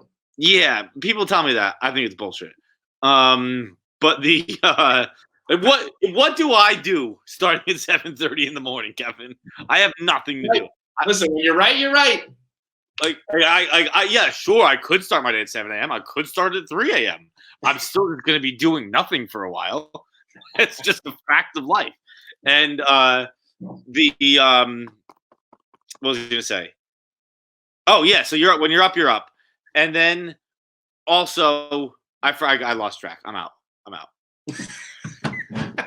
Next I'm question. not going to try and say it. Yeah, I'm not going to try and say it. Well, I lost it. My name is Ella. I'm a first-time, long-time. And I have a question because I'm fighting with my guy friends as a girl. Would you rather be with a girl and before you bring her home, ask if she's had any STDs and if it's okay to hook up, or go through the whole night and then once you're in bed, ask if you've hooked up? Because as a girl, I think I'd rather at that point, when we're in bed, you ask out of courtesy than earlier in the night. Because I think if earlier in the night you think I'm a whore that's just going to go home with you. So what's the move here? Ask earlier in the night so you don't waste your time, or ask later where I think it's more like respectable. Thanks. All right, I got two things quick here. One, we got to talk about this hair on my head that's just hanging here. I look like a fucking movie star right now. You got this thing is, I Jangle? might as well be Superman. I don't know if they're casting a new Superman, but let's go with a ginger version because this thing is beautiful. It's Look at perfect. It's not like it's staying. It bounces, but it's staying in place. Oh, the bounce, Kevin. Yeah. The bounce in it. The place. Do me a favor. Just tap it and like give it like make it bounce. Yeah, yeah. Why is it so hard to find this? It's a diving board. Second of all, who is this? Who is this lady, and what is she talking about? Can I have an option? Do you ask someone if they've ever had an STD before? Can I have an option C? We don't talk about this at all. Never in my life have I asked someone if they had an STD. I think like what she said at the bar. Would you ask someone at the bar if they have an STD? Wait, oh, here's a Miller Lite. It's delicious. It's refreshing. Great taste. Less calories. By the way, chlamydia? Yes or no? What is this? Fucking high school? We're passing notes back and forth. Have you had the burn? Yes or no? she says asking me at the bar makes me feel like I'm a whore because you're assuming I'm gonna go home with you and have sex with you. How about just asking if you fuck so many people that you're diseased from it? I mean, all of these questions are gonna make you feel like a whore at any time. Dude, right? No one's allowed to ask me if I've ever had an STD. No one knows me. Like, my wife won't be like, you can't ask me about it. That's not your business. HIPAA. This is a violation of the oath and the code. That's true. This is a You HIPAA violation. want to know my medical history? Break into my doctor's office and steal the files like everyone else does. Doctor, patient confidentiality, bitch. I mean, I'm not, first of all, by the way, I'm also not asking. Like, if you have to ask, you know the answer. You know? Like I mean, if you're talking to a girl and you're like, really, it's starting to creep in your head, you're really worried about it, then this girl, you know, and guy, they must be a whore. Well, I have never been speaking to someone and said, I bet this person has an STD. That's It's never crossed my mind. Well, but if it did, it must be because like the way they're talking and the way they're acting, you're thinking to yourself like, oh boy, they have fucked a lot, like anything, you know. Let me correct myself. The only person I've ever spoken to and said this person has an STD is Chris DiStefano because he's always telling me about the STD he has. Because he does. I'm thinking it because it's a stone cold fact at all times. That's the only time I've ever been like, okay, this person. No one else has I've been like, I've seen people who have said you probably had an STD before, but I'm not a bomb sniffing dog. I'm not gonna tell you if you got cancer or what, right? Like I don't know what your fucking yeast smells like. You maybe in your past at some point you've had an STD, but no one I've ever been speaking to currently thinking, I bet it burns when they go to the bathroom. When you said yeast, that really that kind of bubbled up on me. Remember when that female artist baked the bread with her yeast? Nope. Last voicemail before our interviews. Let's go. How about the one who was sewing? Remember she had her period and she put a bunch of yarn in her vagina and then she sewed like a sweater out of it or something? Kind of cool design, if we're being honest. You're vile.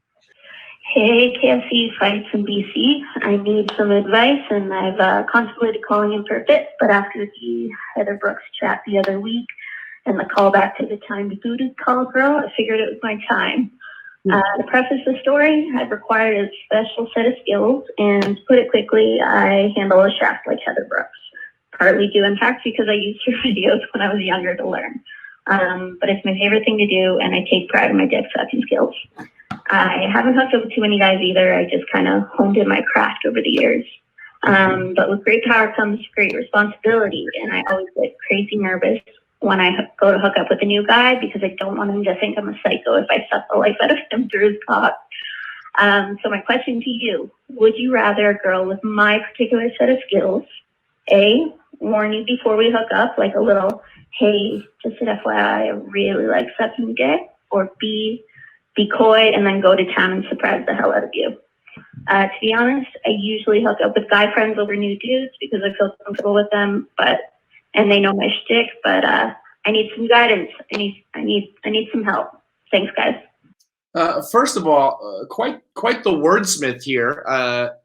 fucking Peter Parker's Uncle Ben here. With great power comes great responsibility. Like we're talking about the fucking Avengers.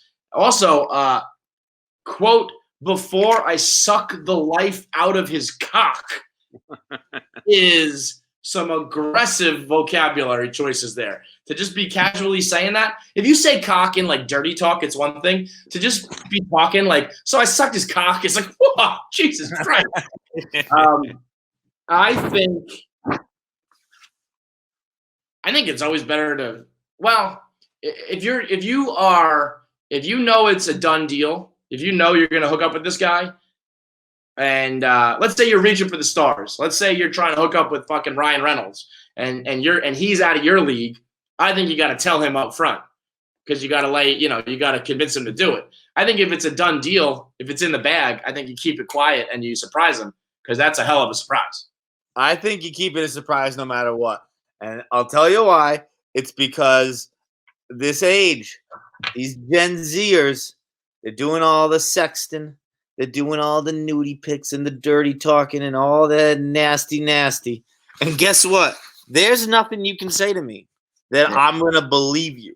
Yeah. I've heard so many things so many times and said so many things that I can't do so many times. I buy billboards in Times Square for Joey Harrington, where you say he's not going to live up to it. Just be careful here, right? That's me. I'm Joey Harrington on the NASDAQ, okay? Where it's like, guys, I think we should tone this down a little bit. That's a fucking reference and a half. Well done. Well done. Holy shit. That's what I'm like, oh, I'll fucking flip you around. I'll spin you there. I'll spit on that. I'll fucking pop this, twist that. I can focus on one thing, in, out, and that's it. Okay? But the game I run on you, so I know it. You're bullshitting and bullshitting. Yeah, right? bullshit. Can't triple stamp, double stamp. Right. But I'll also say this, like when she just said, it depends on the circumstances. If you're sexting, if you're trying to be sexy, you're right. People say shit all the time. But if like the way she just casually said, like, I'll suck the life out of your cock, I was like, that sounds pretty honest. That sounds like that girl's just talking, you know? Yeah. If she's saying it verbally, you can whisper it in my ear. That'll work. Yeah. But if you're texting it to me, right? That's not going to do. And I would like to clarify my Joey Harrington analogy. I am Joey Harrington on NASDAQ. I mean, I can get it done on a college campus, but I'm not going to impress you in the real world. Right. And but what was I going to say? But yeah, no, if you want to tell this to me centrally, or you even want to call me, then you're doing it is one thing. I'm desensitized to texting. It doesn't. It's like, look, it's fun. It's like, I like it. Don't get me wrong. Don't stop doing it. But it's like, I'm not gonna think it's real. That's fantasy to me. Yeah. I feel you on that. I think ultimately, it depends on where, what my nightmare scenario would be I show up to a girl's house and she expects me to do half of what I sexted. Yeah, right. Like that. Oh, no. I wrote a check that I cannot cash. Johnny Feidelberg's going to find himself between a rock and a hard place if like just even a little piece of it is expected. If you're expecting anything other than the part where I said we have sex, we're in trouble. I will put the dick inside you. That's all I can really deliver That's about it. I could probably get it to one hole if we're lucky too.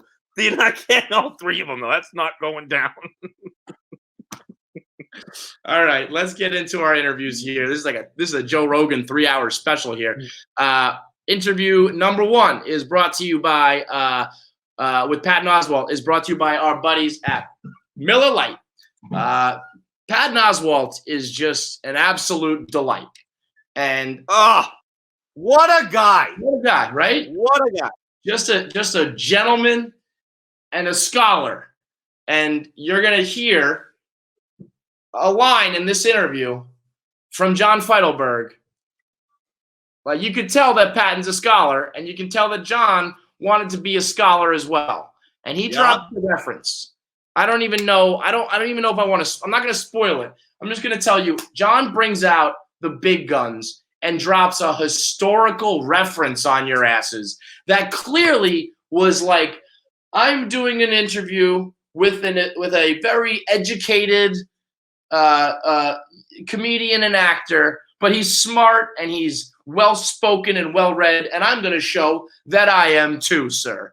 And so when you're sitting around drinking a Miller Lite, the beauty of it is you could just be busting balls, shooting the shit, and talking about, peeing on the floor. Or you could be dropping historical reference on your asses and talking to a guy like Patton Oswalt where you're learning and you're getting cerebral, and all the while you're throwing back a cold Miller Lite. I'm like a Miller Lite, man. I can do it all.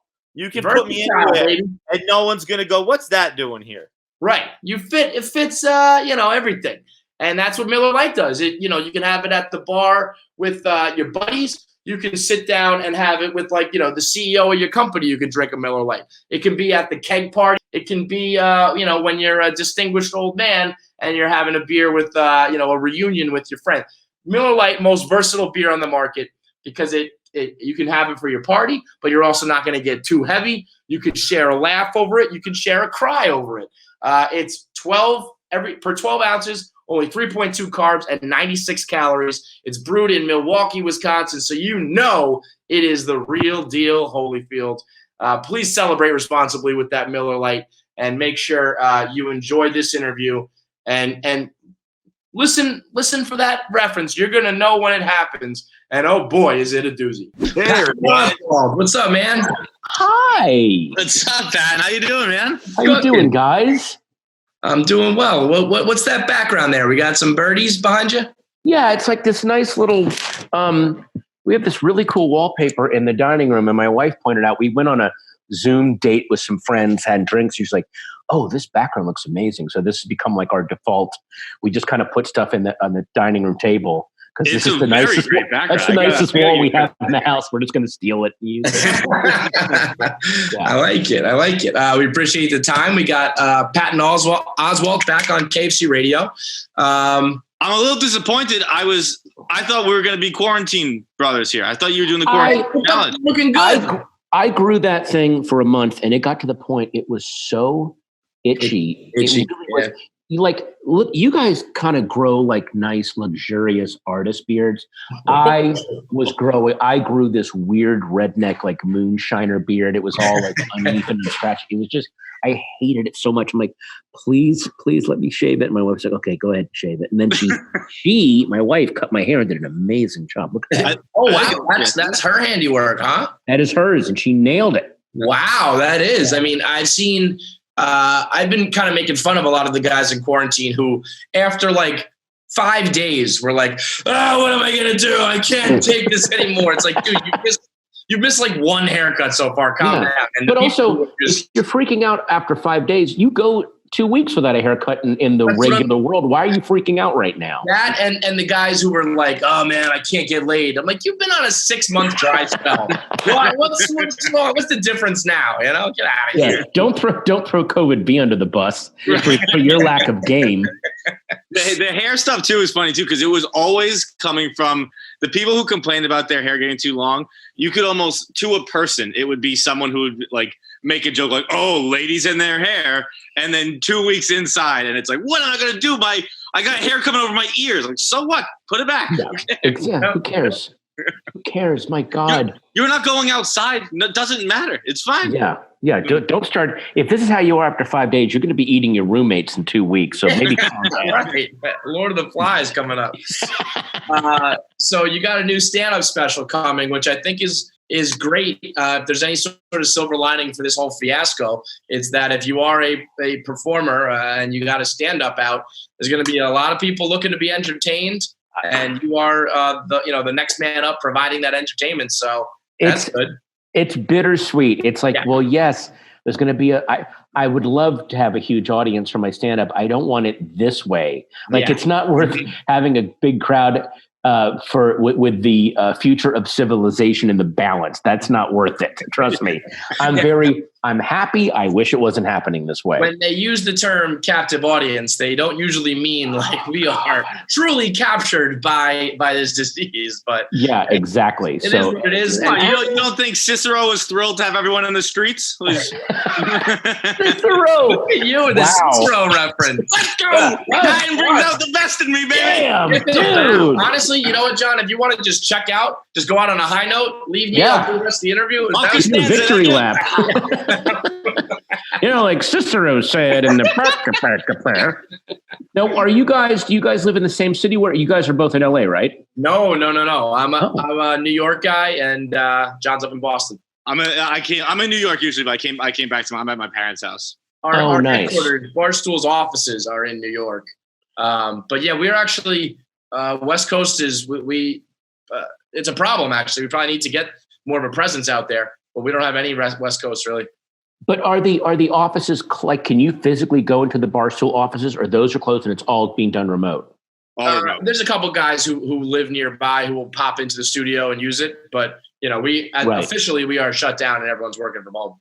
Wow. Yeah, and then do you do the 7 o'clock banging things on the thing? Or nobody in my neighborhood does, but my mom is heavy into it. My sister's a nurse, so my mom is all about it. So she's always out there banging. But it's like her and like one other lady. I think it's one thing when it's like in Manhattan, and it's like, I mean, if you go to certain places in Manhattan, it's loud. It's pretty inspiring. Wow. Like just my mom, like ding, ding, ding, ding, ding. I'm like, oh man. And then how's Boston? Like, are people getting their Dunkin'? Are they?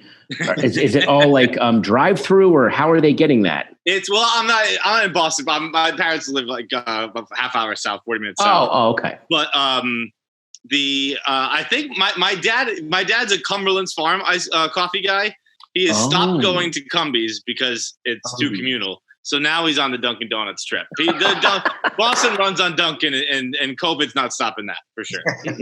No, it's not. Yeah, there's like there are bars here in LA. I just found out earlier that mix cocktails in Ziploc bags. Like they mix and then you can thaw them out at home in your fridge. Like they freeze them. It comes in like a packet. Like it's almost like the way cocktails look in like bad science fiction films. Like, give me one of those space margaritas, and they put it in a little machine that turns into thing.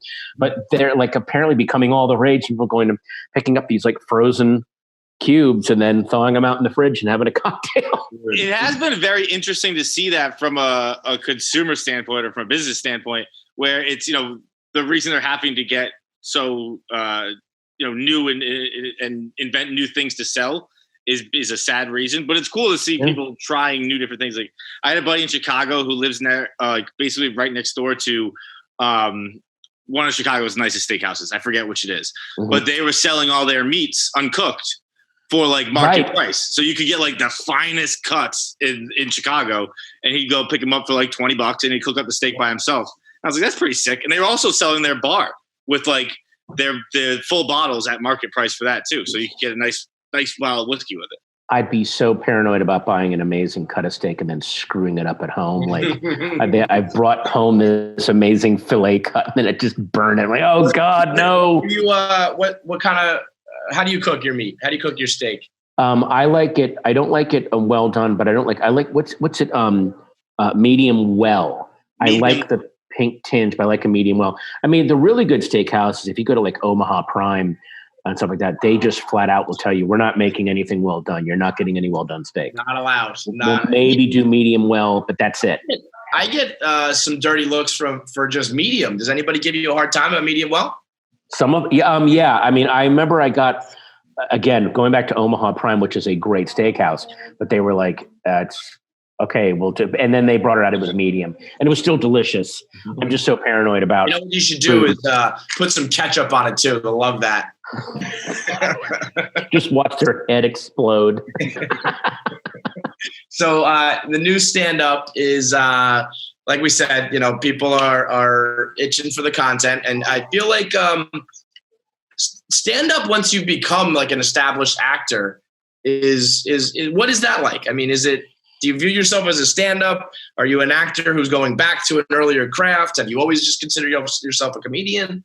Yeah, I've always considered myself a comedian, and weirdly, all of the like writing and acting and voiceover work I do is to increase my profile so that I can keep doing more and more stand-up. And it doesn't mean that I love acting and it's an amazing profession and the people I get to work with, but ultimately I want to always do stand-up, because stand-up is like the thing it's the thing that you can always do, and it's just you. There's no equipment, there's no committee, there's no special effects are nonsense. It's you, it's your mind being poured out through a microphone. And when it's done well, it's so exciting. And it's exciting to do it when you manage to pull it off really well. Gun to your head if you had to do one. I think I would go, why are you pointing a gun at my head? Does it matter so much to you that I pick one? Are you okay, sir? Can we just talk? You answer wrong, I'm going to fucking I mean, look, if ultimately, I would just do stand up. Wow. Interesting. Yeah. I mean, and let me just say this then, you asshole. Your side gig has been pretty fucking good, man. Thank you. Yeah. I've been I'm very fortunate with my day job. Wow. Yeah. They all have their ups and downs. Stand up is, unfortunately, there's a lot of travel involved. Whereas with acting, you usually, if you do travel, you travel to a place and then you stay there and you kind of develop a character and a rapport with the rest of the cast and you really do stuff. Stand up, however, is also very immediate. You do it once in front of an audience. It's that thing.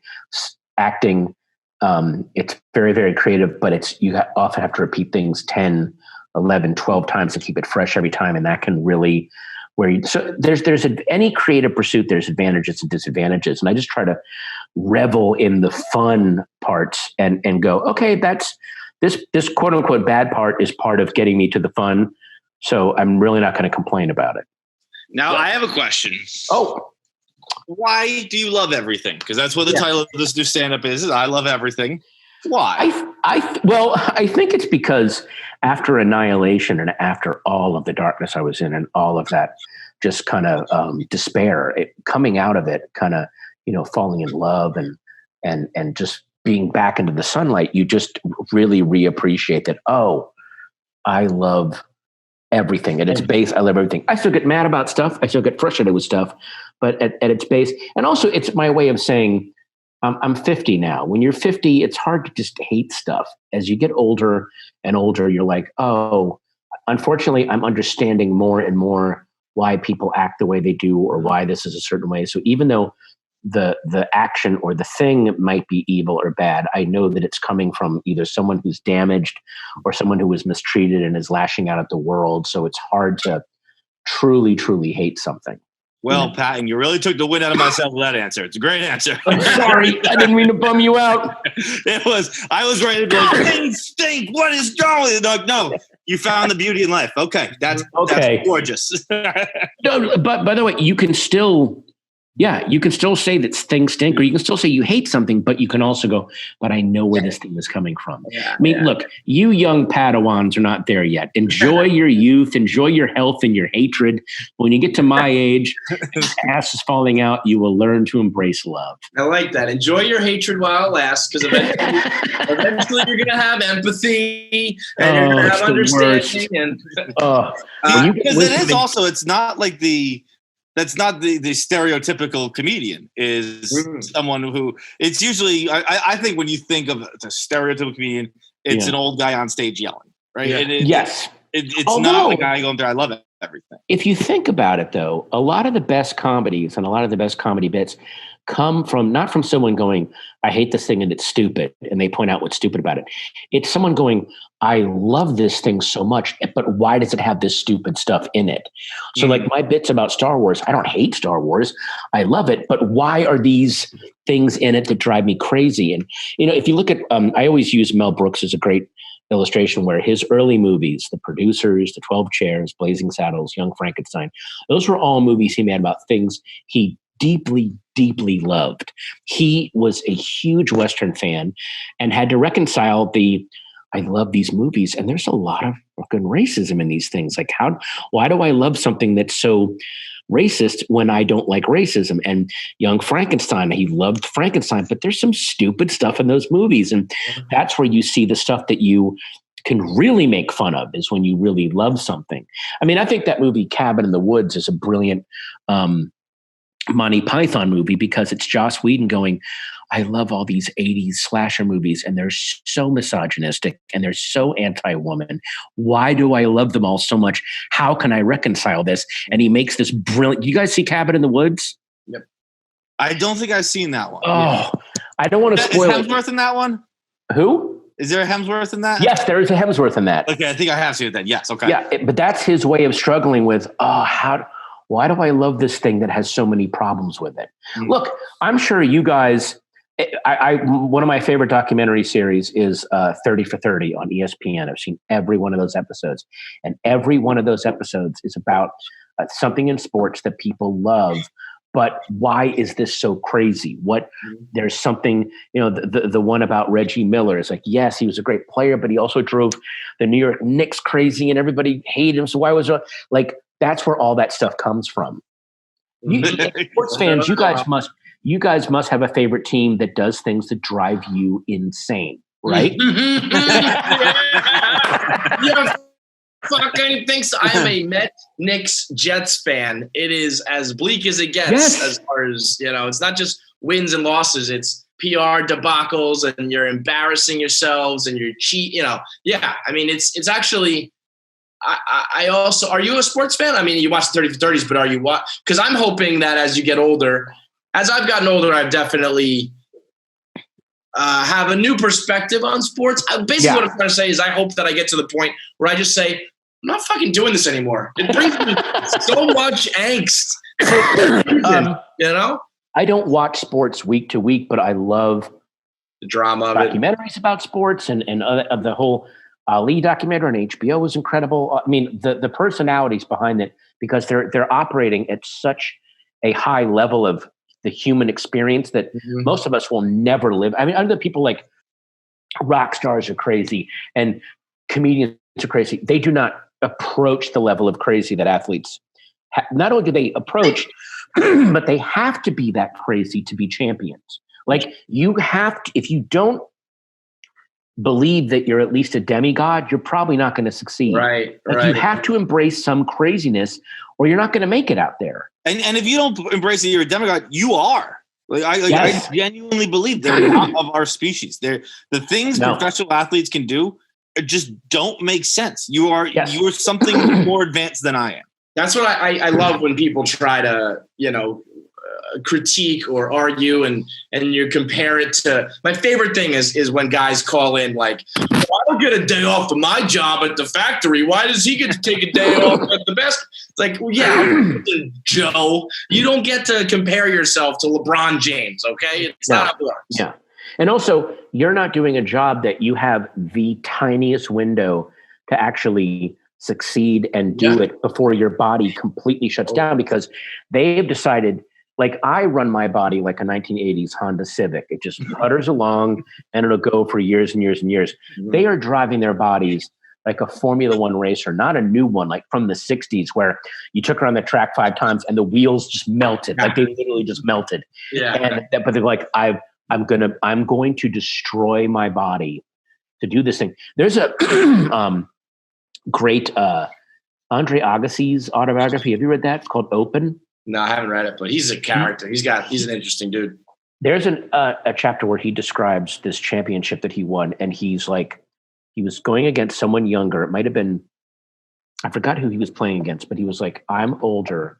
And he realizes halfway through the match, I can win this, but if I do what I have to do to win, I can never play again. Like I'm going to burn myself out. Or I can take it easy and maybe play a couple more years. And he decides to go, and he describes exactly what he understands. Like in scoring this point, I'm going to tear this that's done. And then when he's done afterwards, he and the other player are laying on tables next to each other, like, because they're so exhausted. And he's just like, he's looking at the other guy. He's like, that's it for me. Like, I know I can never play at that level again. I just did everything I had to do and I'm done. And I decided to sacrifice my body to get that. It's such an amazing read, because he takes you right inside of his head, deciding, okay, I'm just gonna burn it to the ground to do this. Yeah. And most people don't have to make that decision. Ever. Yeah. The Michael Jordan documentary going on now, the last episode, he had a moment where he was like, it was more about the fans and the fame and the vultures. And he had a moment where he was just like, I'm done.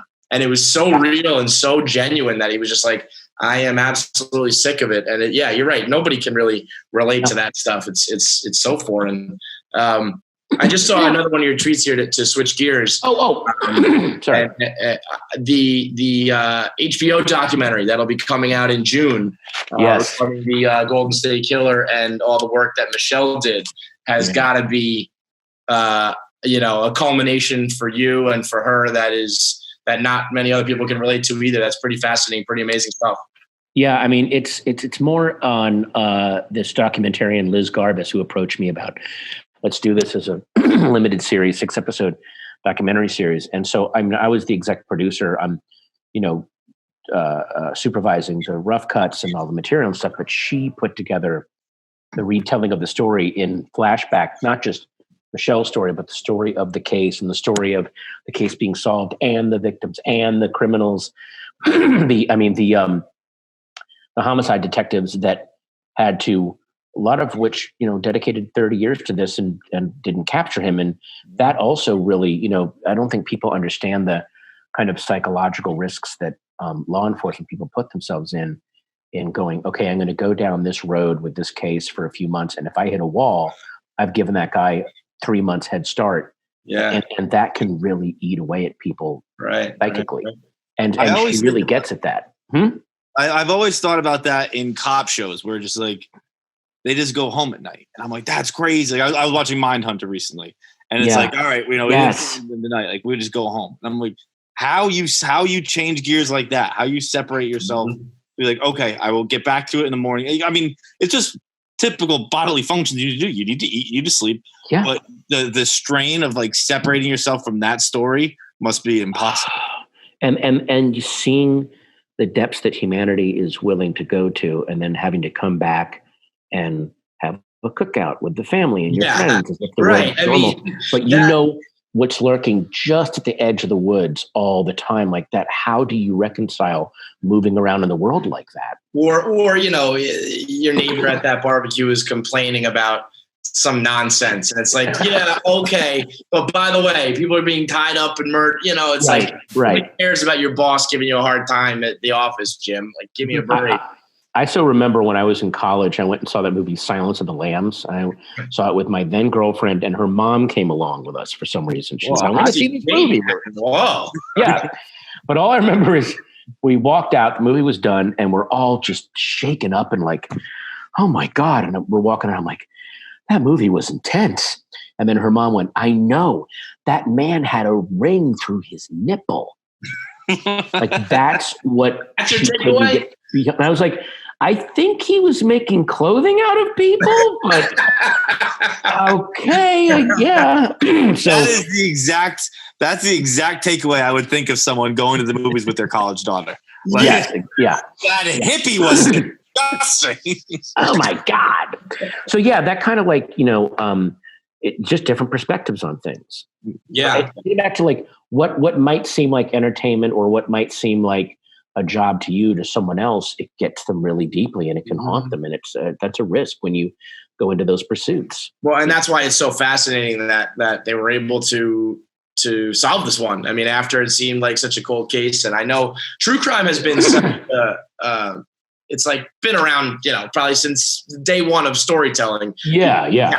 Captivated by stories like this. But it seems like recently it's been such a craze. And I think this one is, I think even still not quite known how prolific of a killer he was. And how that's horrific, why, someone like Michelle, I think, knew that and dedicated everything to it. And I think this doc will really open it up to everybody's eyes. And I think that'll probably be even like the final step of vindicating for you and her work and everything, where it's like everybody really knows the deal now. Yeah. And to really put the light on other people that help bring this case home, that need the credit, and especially the victims who spent so many decades keeping this thing out there as much as they could to find the guy. Like, there's just extraordinary stories in this thing. So that's what I'm really glad about. And so back to your stand-up. A couple more. Yeah. We're just grinding every gear right now. I just love that. It's like the Formula One car. When we're done, the wheels are going to be off. We're going to have done it all here, Patton. I'm interested following you on social media. I see how involved you are politically and the opinions you have.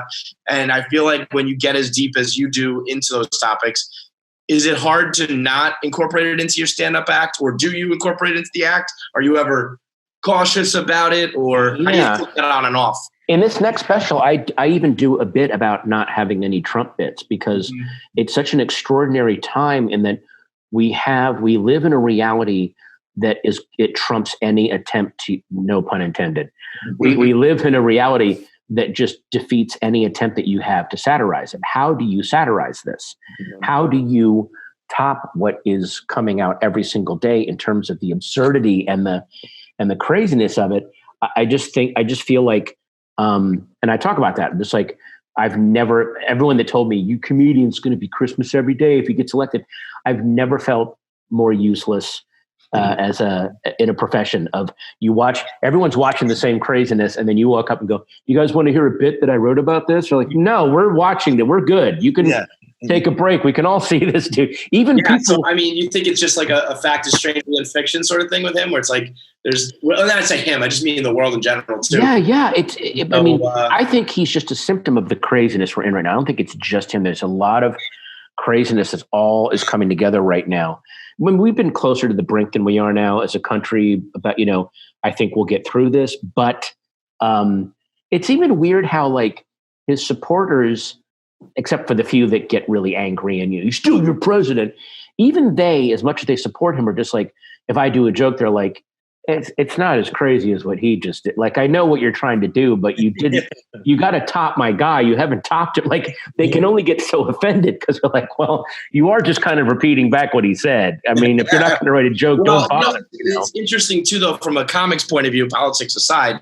We had Nate Bargatze on the show a little while ago. Oh, I love Nate. He's unbelievable. But he said, he's like, I think he said Bill Burr, and I think he mentioned one other at the top of the top. And he's like, if I can do like a politics Trump joke that's on like that level, fine. But otherwise, it's not even worth doing. It's not. Yeah. It's kind of hacky. Anybody can do it. I think he said he decided against it when like he did one in I forget, some Midwest town, and someone stood up in a "Make America Great Again" hat and like screamed at him, and he was like, "I'm not doing this. This is." But I'm saying, like, I think we've reached a point now with him. That probably happened a few years ago. That happened to me a couple of times. Yeah. I'm saying, I think even now with these daily press conferences, the guy in the "Make America Great" hat now stands up and goes, "Yeah, I know. I mean, duh." Yeah. I'm not even, like, you know what I mean? Like, I see how crazy he is too, dude. So it's just not even. That's what makes it feel pointless to me. It's not that I'm afraid of being yelled at. I don't want to do anything that makes the audience go, "Yeah, duh." Right. You know what I mean?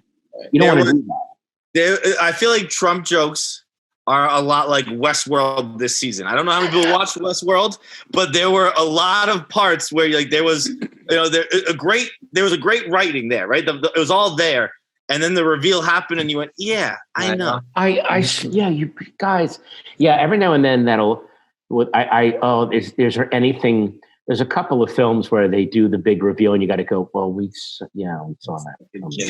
that one. You can't even count this as a reveal. Can't count. This is a confirmation, not a reveal. Yeah, exactly. I mean, that's Westworld has a really unique problem in that it almost has too many great ideas, which is a good problem for a show to have. But you can't want to put all of your ideas into it. You got to actually sacrifice some, which can drive you crazy. You gotta kill your baby, right? It's your baby. Yep. Did you watch this year, Patton? Are you big? Do you watch a lot of TV? I know you. No, I think TV is so much better than movies right now. I'm so much more excited for television shows. Better Call Saul is amazing. That and then also these like mini series that they're not like regular TV shows, but they're like maxi series. Like do you guys watch Escape at Dannemora? Yes, that was unbelievable. That was really, really good. Shit.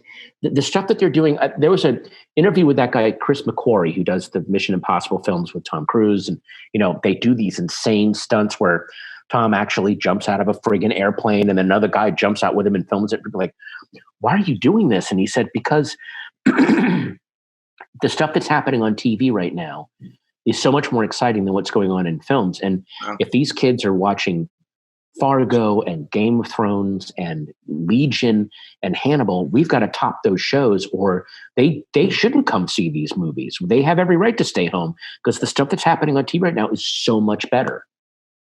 Well, I got one for you. You gotta watch Normal People on Hulu. Patton, I bet you would love it. That just came out, right? Just came out. I finished it in about a day. I haven't stopped talking about it. It looks heavy to me.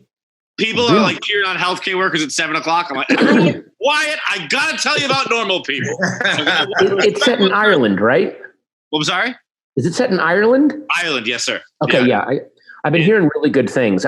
Did you guys watch Fleabag when it was on Amazon? What a show! She is incredible. And like that, the way it starts, like she comes in so hot, and her monologues and her brain, I mean, unbelievable. And Phoebe then went on to write the new Bond now. Yes, they brought her in to do the new Bond. And now she writes the Bond. And she writes Killing Eve. Oh, it's Like, right. her brain, that show, Fleabag, I've never seen a show where you watch it and it's very, very funny and you're very entertained, but you're like, okay, it's a funny show about dating. And then the twist it takes in season 1, but it's not a twist because it was there the whole time. You just didn't see it. Right. Is insane. I couldn't believe how great that was. Well, and then there's just Patton Oswalt over here doing stand-up and on TV and in the movies. You're a slouch. No, it's everything you do is amazing, man. And the new stand-up, I'm sure, is just as good. So everybody go check it out. I'm very excited to watch this new stand-up because I'll tell you what, I was gonna make fun of you, like, oh, I love everything, and I think I think comedy's doing a lot now, and maybe I just wasn't watching watching enough comedians, and maybe I wasn't paying attention closely enough. But I think with Netflix, there have been so many different and unique comedies come out I can't wait to hear this story. I think it's and they're looking for newer voices, which makes me very excited too. The half hours that they're giving to people are also really exciting. It's like they're generating new talent. So it's just all of it's great. I love it. I just love it. So be on the lookout for it. Patton Oswalt, I love everything out on Netflix. We appreciate it, man. Thanks so much for the time. Guys. Thank you so much. See ya. Watch Normal People. Oh yeah, I will. Thanks, man. See ya. Have a good one. All right, big thanks to Patton Oswalt. Be on the lookout for his special and the true crime doc in June. Johnny Cicero over here is just, I mean, Cicero must have liked having an audience. I was right. Don't get me wrong. I mean, that was chef's kiss on that one. I'm gonna have to next time we have a very educated guest on, I'm gonna have to up my game. I'm going to be sitting here being like, well, Charlemagne was saying that. But, yeah, that was an awesome interview. Now let's get into it with Nick Swardson. He's a guy whose stoolies have been clamoring for a long time. And so we finally got him. Let's talk to Nick, and we'll see you guys next week. All right. I like your whole setup. We got Nick Swardson here on KFC Radio. It looks just like we got pillows and cushions, and, like, it just looks comfy. It's so comfortable, dude. Yeah. It's just everything. It's a couch. It's a bed. It's a toilet. It's a kitchen. I fucking grill on my pillows. That looks like an adult version of Discovery Zone, or like a trampoline world or something like that. This is the fucking best. That's like what I wanted to live in when I grew up. It's like Tom Hanks in the movie Big. Yeah. Remember when you first saw Big? You're like, oh, that's what I'm going to do with my life. Like 100%. Dude, when I was a kid, and this, it's still shocking that it didn't happen. But like when I was a kid, until I was too old of a kid, I was going to live in my treehouse I played with Barbie dolls. And I was going to live in my treehouse with Barbie dolls. And that was like I was like 14 being like, look, I don't know what you guys are talking about, high school and shit. I'm locked in. I got what I'm doing. Right. Yeah, no, that's the way to go. I feel like you kind of go through that where when you're younger, you're just like, oh, I'm going to do this and live like an insane person. And then when you get older, society, everything just pushes you towards doing other shit. And then I feel like those thoughts come back in when like you're 60 or 70. We're like, oh, man, I think I'm going to do this. Yeah. That's what I want to gravitate towards. I feel like I'm 73. The name of the game for me is to be like successful enough and rich enough and stable enough that you can just go do those things. You're like, all right, I'm set. I'm gonna go hang out in my basement like treehouse and hang out on the cushions and pee the bed. Whatever, man. I did it. Basement treehouse. I feel like you kind of got that going though, Swardson. That's what I'm saying, right? I do a little bit, yeah. I mean, I've come close. Speaking of the movie Big, I've been very tempted. So this just happened to me recently. I play Golden Tee a lot, the video game. Mm-hmm. And it's like a golf game, big, standing. It's at a lot of bars, sports bars and stuff. You have it like I've spent my whole life. What? Do you have it in your house? No. Oh. So I was talking to them on Twitter because I want to do like a Golden Tee tournament. And they were like, oh, do you have one at your house? And I was like, no. And they're like, why? You can buy one. And that was my kind of Tom Hanks big moment that I never crossed over. Do it. Having like life-size, huge video games, let alone a fucking trampoline. He had a trampoline in his house. Yeah. So I haven't crossed over to that world yet. Do you guys own like full standing video games? No. Nicholas. I mean, we are. Nick, I don't fucking know. I have 2 roommates, dude. No, you can get them. This isn't like some crazy. Bro, I have a temporary bedroom. I got one of those rooms where they put up like a fucking fake plywood wall in the living room. That's where I live. Nick, dude, I'm looking here. Pac-Man is $3,295. That's not in the budget right now for me. Oh, it is? Oh, I didn't know it was that much. I thought my buddy said he got one for like $500. Yeah, well, if that's the case, I'm looking at eBay. There's a couple here that are. When you said you were tweeting with them, were you tweeting with Golden Tee or regular people? Golden Tee. I started following them, and I was like, "Hey, I'm a fan." The audacity of them to be like, "Hey, Nick Swardson, you can buy one." Like, no, you can give me one, Golden Tee. Yeah, I thought that's where the story. No, was they were really nice. They were like, "Yeah, maybe we can figure something out." They weren't like, "Fuck you, buy one." No, they were like, they were nice, but they were like, "Do you have one?" But I don't think like I don't know. I don't think I would want to own something. That's just crazy. Would that be if you could own one, throw it here in the basement in the cushion world? Would that be the game? Would it be Golden Tee? Right now, it'd probably be Golden Tee. What would you get, Fights? Oh, Buck Hunter. No questions asked. I was gonna say Buck Hunter, but I'm not really that good at it. But I guess that would be the point, is to get fucking good at it. I played Buck Hunter until my appendix exploded once. It was like the day before Christmas Eve. I was in freshman year in college, and the movie theaters, they kind of had the video games on the way out. Yeah. I forget what we went to go see, but then we stopped to play video games, and I was like keeled over. I was like a wounded hunter, and I was like keeled over, still trying to play. I ended up going home. My parents were like, "What the fuck's wrong with you?" I had to go get my appendix taken out, but had a hell of a game of that there, though. So that's literally, you're being real? You really got your bodily injuries? Yeah, well, it didn't. You would have had it anyway. Yeah, it wasn't like you're like cocking, like, ah! Right. No, I didn't injure myself playing, but I just played through the pain of an appendix bursting to keep playing my Buck Hunter. So that's still questions asked. Fucking manly, dude. yeah. I've never held a real gun, but that's pretty fucking badass right there, though. That's some virtual man shit, dude. Those games were hilarious that they had them at movie theaters, because that was kind of a good alternative if you were like, oh, I don't want to watch this movie anymore. Yeah, Schindler's List is getting me a little down here. I'm gonna go play. I'm gonna go try and win a Game Boy on the claw. You know what? I'm not gonna eat, pray, love. I'm gonna play Buck Hunter. I feel like right now, one of the things I miss most is the movie experience. Yeah, a couple movies got released, like ahead of schedule or direct to on demand or whatever. But right now, a good flick on Netflix is huge at the moment. And so you got a new one coming out on May 13th, The Wrong Missy, which is going to be a smash, I think. Yes. That's it. I watched it this morning, Nick. I thought you were going to come a lot harder than this. I fucking loved it this morning. No. I'm kidding. I just wanted to create just a weird pause where I should say something. Mission accomplished. No, I'm really excited. I'm really excited about the movie. It was super fun. It was during my thick weight phase, which is always hilarious.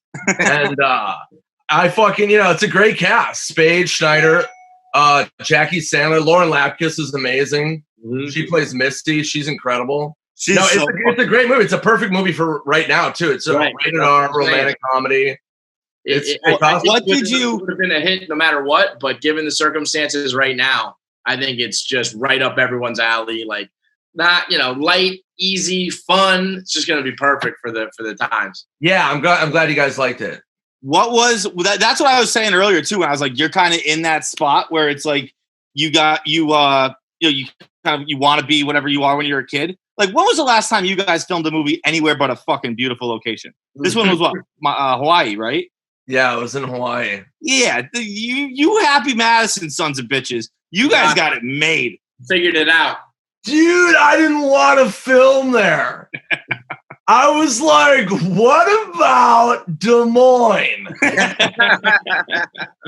Kidding, I love Des Moines.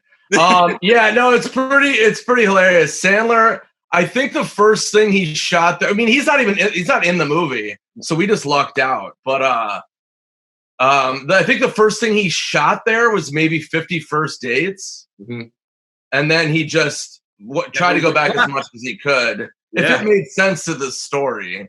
Like, it would be funny. Like, I tried to get, like, Bucky Larson to film there. And he was like, no, that doesn't even fucking make sense. I'm like, no, it's like a Hawaiian porn star. Right? But, yeah, it is awesome filming. But people don't realize, like, you do have to work. So when we were doing Wrong Missy, we couldn't get any sun, and we couldn't go swimming. We couldn't do anything. So it was kind of weird because when we opened the movie, our characters are like office workers in Portland, Oregon. And then so we open the movie in Portland and then we go to Hawaii. So like if we had somehow like started the movie like sunburned or any kind of sort of idiots, we don't know what we're doing. So people forget to put on sunblock. Even if you put on block, the sun's really hot there. So we had to just walk around like this show The Outsider with like hoods all the time. You had to go fucking Robert Pattinson. When Robert Pattinson was in Twilight, he like wasn't allowed to get any vitamin D. Well, you can't. We couldn't do it. Wow. I never thought of that. So you're in like paradise, but can't really enjoy it at all because you're gonna. And it would be you, Nick, right? You'd be the idiot who would get sunburned. Yeah. It would totally be me. How about that thick phase, though? You mentioned the thick phase that you went through. That's got to be. Yeah, I was on a TV show called Typical Rick that I did. And I gained weight for it. And then I just like kept it on for a while. I was just, it was pretty great.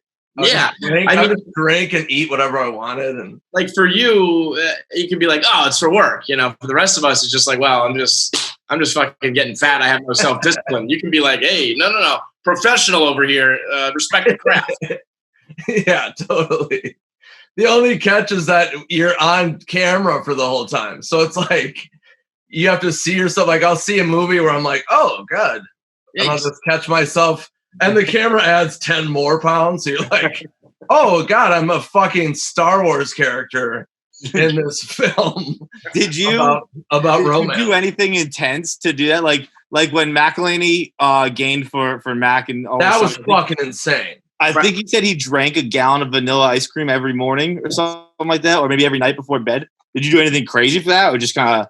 I didn't do anything crazy, but I just didn't work out. So I would just eat whatever, drink whatever, and I just didn't I would kind of get medium exercise, but I didn't adhere to any kind of like workout. So my diet is what you did. Yeah, I just did what you do every day, bro. Basically the Minnesota diet. Yeah, you're Midwest. It's pretty easy. You are Minnesota through and through. Like when I think of Vikings fans, when I think of like Minnesota, I think of you. I think you might be like the representative for that fan base, particularly the Vikings. But that like state, those teams, that is you in my mind. I mean, it is because I'm from Minnesota. I love Minnesota, and people are like, "Oh, all right, we get it." Especially Spade hates it. He likes Minnesota, but he's always like, "We get it." Anytime I post anything about it, he's like, "Okay." anytime he's like, "Where are you at?" I'm like, "I'm in Minnesota." He's like, "Oh," I'm like, "You're from fucking Arizona." I'm like, "You fucking go there all the time." I don't think I knew Spade was from Arizona, but Spade is from Arizona. Like I knew that in my heart. Just little fucking looks like Joe Dirt, fucking prairie rat. Fucking. That is of all the states, honestly. Like if I absolutely just learned it right now. But if you had asked me where's David Spade from, I definitely would have said Arizona. Yeah, no. If you think about it, you're like, oh, okay. But I just wanted to, put Minnesota at least in the contemporary conversation of cool places, because people always are like, "Whoa, what's Minnesota?" Yeah, I mean, we went for the Super Bowl a couple of years ago, and it was cold as fuck. That was the worst case scenario you could have come to Minnesota. Yeah, I feel like I got a very bad show. Dude, I went there and my team lost the Super Bowl and I still had a blast. I really liked Minnesota. And in fact, I think the cold overrated. I think you guys you guys say it's so cold there, it wasn't too bad. Well, it depends. If you go a fucking, different days, there's like a week The weather changes. where it'll be like below zero. Right. I mean, that's fucking awful. I don't care if you're on planet Hoth. we learned about. But I mean, it's fucking cold. Whatever. You go to places and it's crazy hot. Arizona gets like 120. Yeah. Well, but I guess what's interesting is you could just go live the Hollywood life and be, permanently SoCal, but you still, are Minnesota. Like no thought. I feel like a lot of people who would maybe make it in Hollywood would then be like, I'm not going back to Minnesota. But you kept it in your blood. Yeah, I always I come back here. I have all my family and friends here. I come back here all the time. And, that's the funny thing is when people will shit on like Hollywood and they'll be like, fucking Hollywood. Like the guy's from Hollywood. It's like a lot of people aren't even from there. So it's like nobody's from there. Somebody said that about me. I'm like, I'm from Minnesota. Like, it's not like Hollywood's like an island of robots that we were all like built. You've been there. How long have you been there? You've been there for a long time, right? I've been in LA 20 years. I love Los Angeles. It's fucking great. Really? Yeah, I love it. It's like the fucking best. Love it. Nobody ever says that. It's great. Well, yeah, that's why I kind of remarked like it's not usually.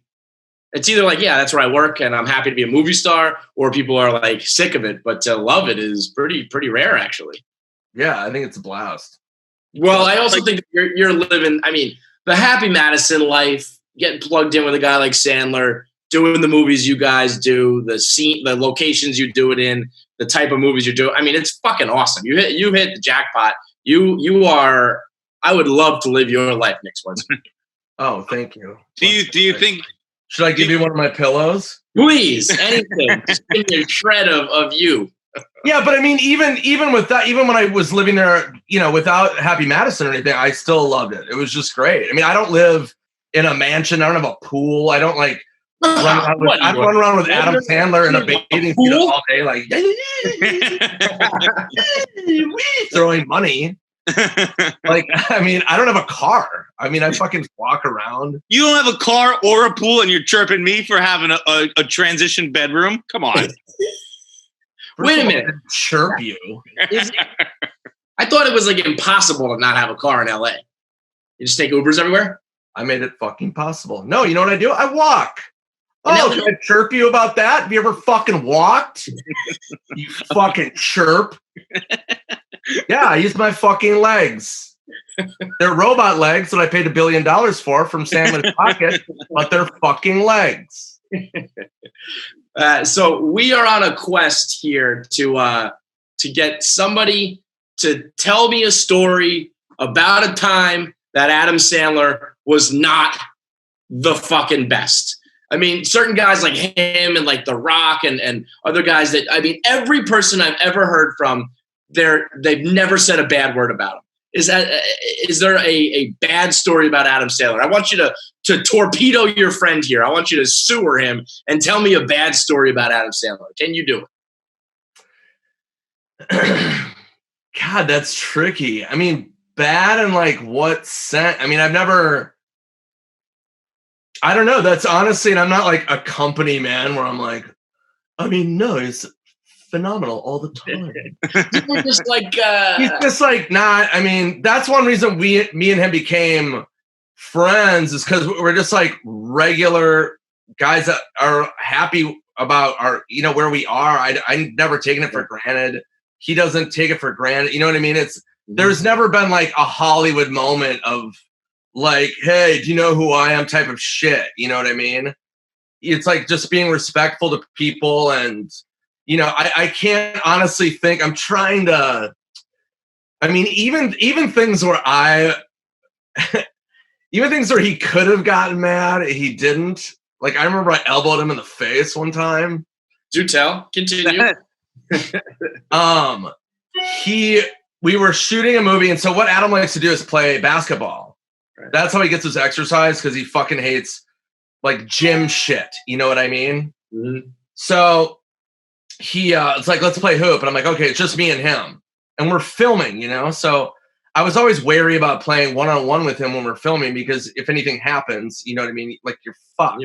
Yeah. You break a wrist, you fucking anything.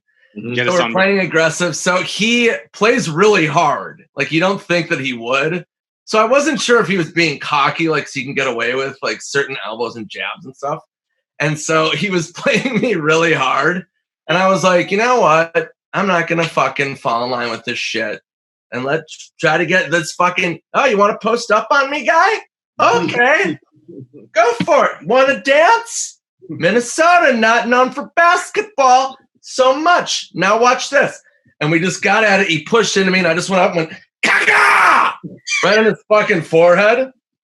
And I went for the ball, but it just came down on his fucking, and then fucking, whoop, just this fucking knot came, and I was like, hello, darkness, my and he's like, what the fuck? And I was like, I like how you clarified you were going to play basketball. You wanted to play basketball. It wasn't a flagrant foul. You were going for the ball. It was not flagrant. No, that would be insane. I was going for the ball, but I fucking nailed it. And he was like, but then he was like, all right. He like realized that. So he could have like fucking been like, you're fired. He could have fucking chopped my head off. But he realized like it was his idea to play basketball. That is, a pressure of, that's how you play. Yeah. So I mean, the lesson here is don't fucking take Nick Swardson in the paint, man. Don't try to post up on him. He will fuck you up. That's what I like. Yeah. No. If you ask, I actually have pretty good basketball skills. One time though, one of my biggest disappointments was I got asked to do the celebrity 3-point contest, and I was like, okay, that's really what I am as a shooting guard. Okay. And so it was from NBA range. So we were filming at the time, and we were able to play basketball on like a nice court. So I was practicing my NBA threes. And I was like, I'm going to fucking win this thing. I'm like, who's playing? And they're like, Michael Rappaport. I'm like, and then they're like, fucking Brian from The Office. I was like, all right. So there was a handful of us. And so it was my turn. And it's like, 5, 5, 5, 5, 5. I made fucking 1 out of 25. Oh, yikes. What? It was just gagonk. Were you gassed by the end? Brian from The Office made 3 and advanced to the final. And I didn't even... Well, I mean, listen, NBA threes are no joke, but I feel like at one point when you're 0 for like 17, when did you hit your 1? Was it early or late? It was late. Oh, so you're like 0 for 16, 17. Yeah, so it was like walking into just a funeral, dude. It was pretty embarrassing. That was not a highlight of my life. I'll never forget that. And were you a hockey guy? What? Were you a hockey guy in Minnesota? I never played hockey. I would always watch it. The hockey guys are the worst. Like I would understand with Sandler, because hockey guys playing defense on basketball is. Yeah, you become like spastic. You don't know what you're doing, and you just like hit and elbow and grab. You're just like, it's insane. I played hockey, and I would refuse to play basketball with my hockey playing friends. I'm like, this is just stupid. We're just fighting each other. This makes no fucking sense. Well, I know what you're talking about, because I've played with a lot of athletes, and athletes that don't have the skill set to play that sport still have the competitive edge. Right. So then they get more fucking mad when they don't have the finesse of like, you know, that sport. So then they're like, okay, well, I can fucking do that. And you're like, that's not legal. And they're like, well, it is now. Hockey players are fucking insane. They're also the craziest drinkers. I mean, I've been a big drinker my whole life. I don't drink really anymore, but I mean, I have put in my time. And hockey players were always the biggest red flags in terms of I can keep up with a lot of people, and hockey players were horrifying. I mean, I've drank with Patrick Kane. I've drank with a lot of the Blackhawks. I've drank with some dudes. We had a night with them once. We went out with them with the Stanley Cup, and I was supposed to be up at 7 a.m. I went to bed at 6, didn't wake up until 2 p.m. Fucking came this close to getting fired. Very close to losing his job. We had to talk him off the ledge and keep him. Dude, I was so close to quitting I was so positive I was getting fired. I was just gonna quit and just never talk to anyone I worked with ever again. Like I texted Kevin like, "Yo, I'm going to the airport. I'm flying back to Boston. Get on a plane and fucking out of here." Yeah, I can foresee that. Why don't you just stay up and just drink through it? I think I just passed out. I don't know. But my last memory is I was in an alleyway with Patrick Sharp eating like a cereal I bought at a gas station. And then after that is, I don't know, I'm just gone. Yeah, I've drank with them in Chicago. Dave Boland is a buddy of mine. And we went to a bar. I don't even remember where. I was already drunk, met up with them. It was complete chaos. And then I somehow did the classic drunk zombie out the back door vanish. Mm-hmm. And I don't remember what was going on. And I just remember my phone, all of a sudden I'm like, gah. Then it's like the classic drunk come to where you're like, gah. What year is it? And I was fucking walking on train tracks. I was walking on train tracks, like that's the train tracks. And Dave Boland's like, hey, where are you? And I go, I don't know. I'm on. I see train tracks. He's like, get off those. Get off those. And I'm like, yeah. I get what the fuck. First things and first. I just gone into a fucking hole.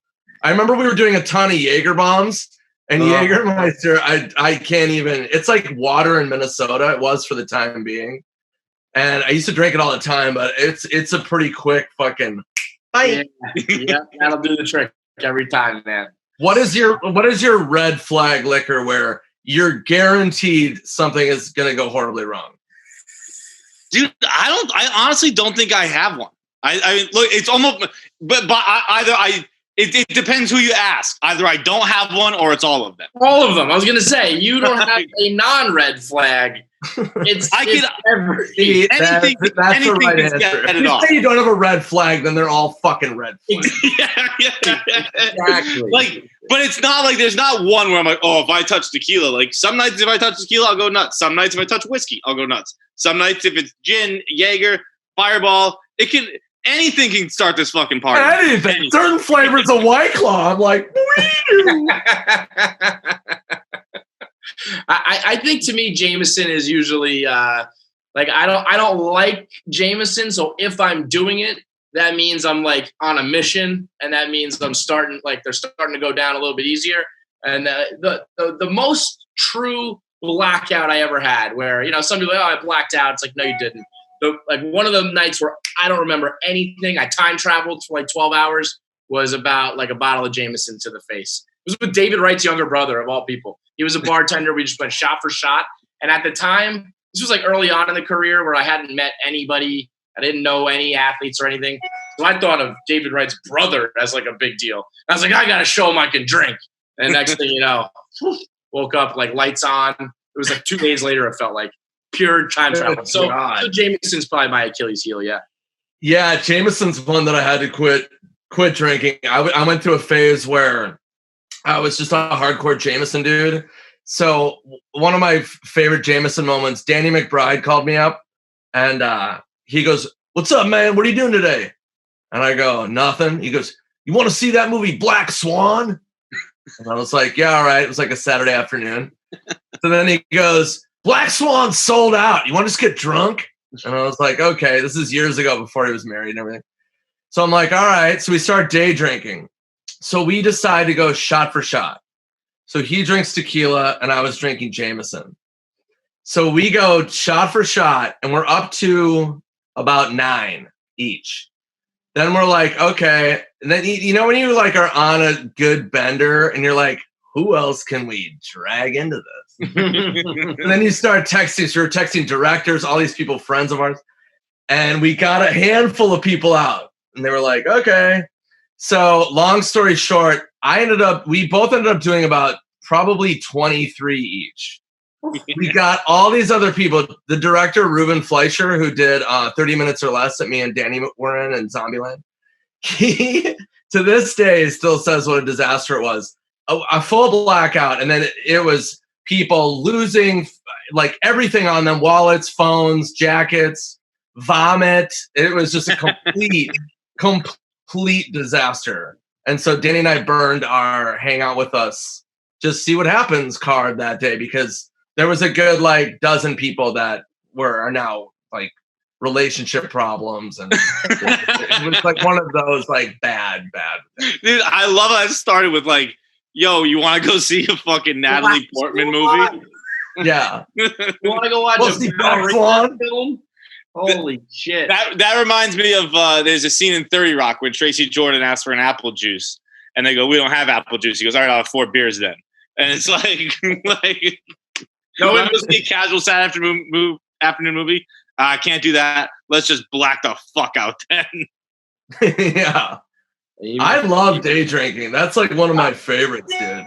The absolute best. The fact that people ever decided that alcohol should be a nighttime thing, that we did it wrong as like a society. We should have a long time ago established we'll drink during the day, maybe we'll work at night. We did it all backwards because there's something about when the sun's out and everybody's happy, daytime getting boozed. It's the best feeling in the world.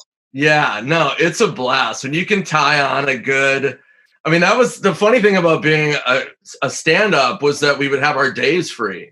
So if you were doing shows and if you had a week off, you know what I mean? You'd be like, oh, okay, it's Tuesday at 1:00. Oh, I'm going to go to the bar. Why not? And it was like, you would just go. It was fucking amazing. And, you know, it was tricky to drag friends where I'm like, dude, let's go get hammered. And they're like, dude, I'm married. I have a family. I'm not fucking Peter Pan and can be like, woo. You're basically describing me and Kevin's relationship. Yeah. Like that's us. That's us right there. Yeah. So you're married, right? I am divorced. Oh, okay. Was your wife, would she like spaz out about shit like that? No, she used to enjoy herself as well. She used to get down. Once we like settled down and had kids, it was always like March Madness, you know, drinking at the bar all day long. Yeah, that would be a problem. That usually didn't go over too well. Hence the divorce. Yeah. So, you know, we got a good run in though. We had our days. And then Heidelberg Fights is just lost in Never Neverland forever and always. So pretty good. Yeah. pretty good over here. So I don't. They always say like grass is greener. I like my grass. My grass is fucking beautiful. You got a great lawn. Yeah, I'm not bringing anybody else onto my lawn, dude. Fuck. All right, so The Wrong Misty is out on Netflix May 13th. Very funny movie, awesome stuff. We appreciate your time, man, and see you next time. Yeah, guys, let's golden tee it up. Get a little fucking. Nick, I'm in. I'll come out. Don't threaten me with a good time. We'll play golden tee and get shit faced during the day. It sounds like a time. Fuck yeah, let's do it. Have a good one, man. Bye, guys. Thank you.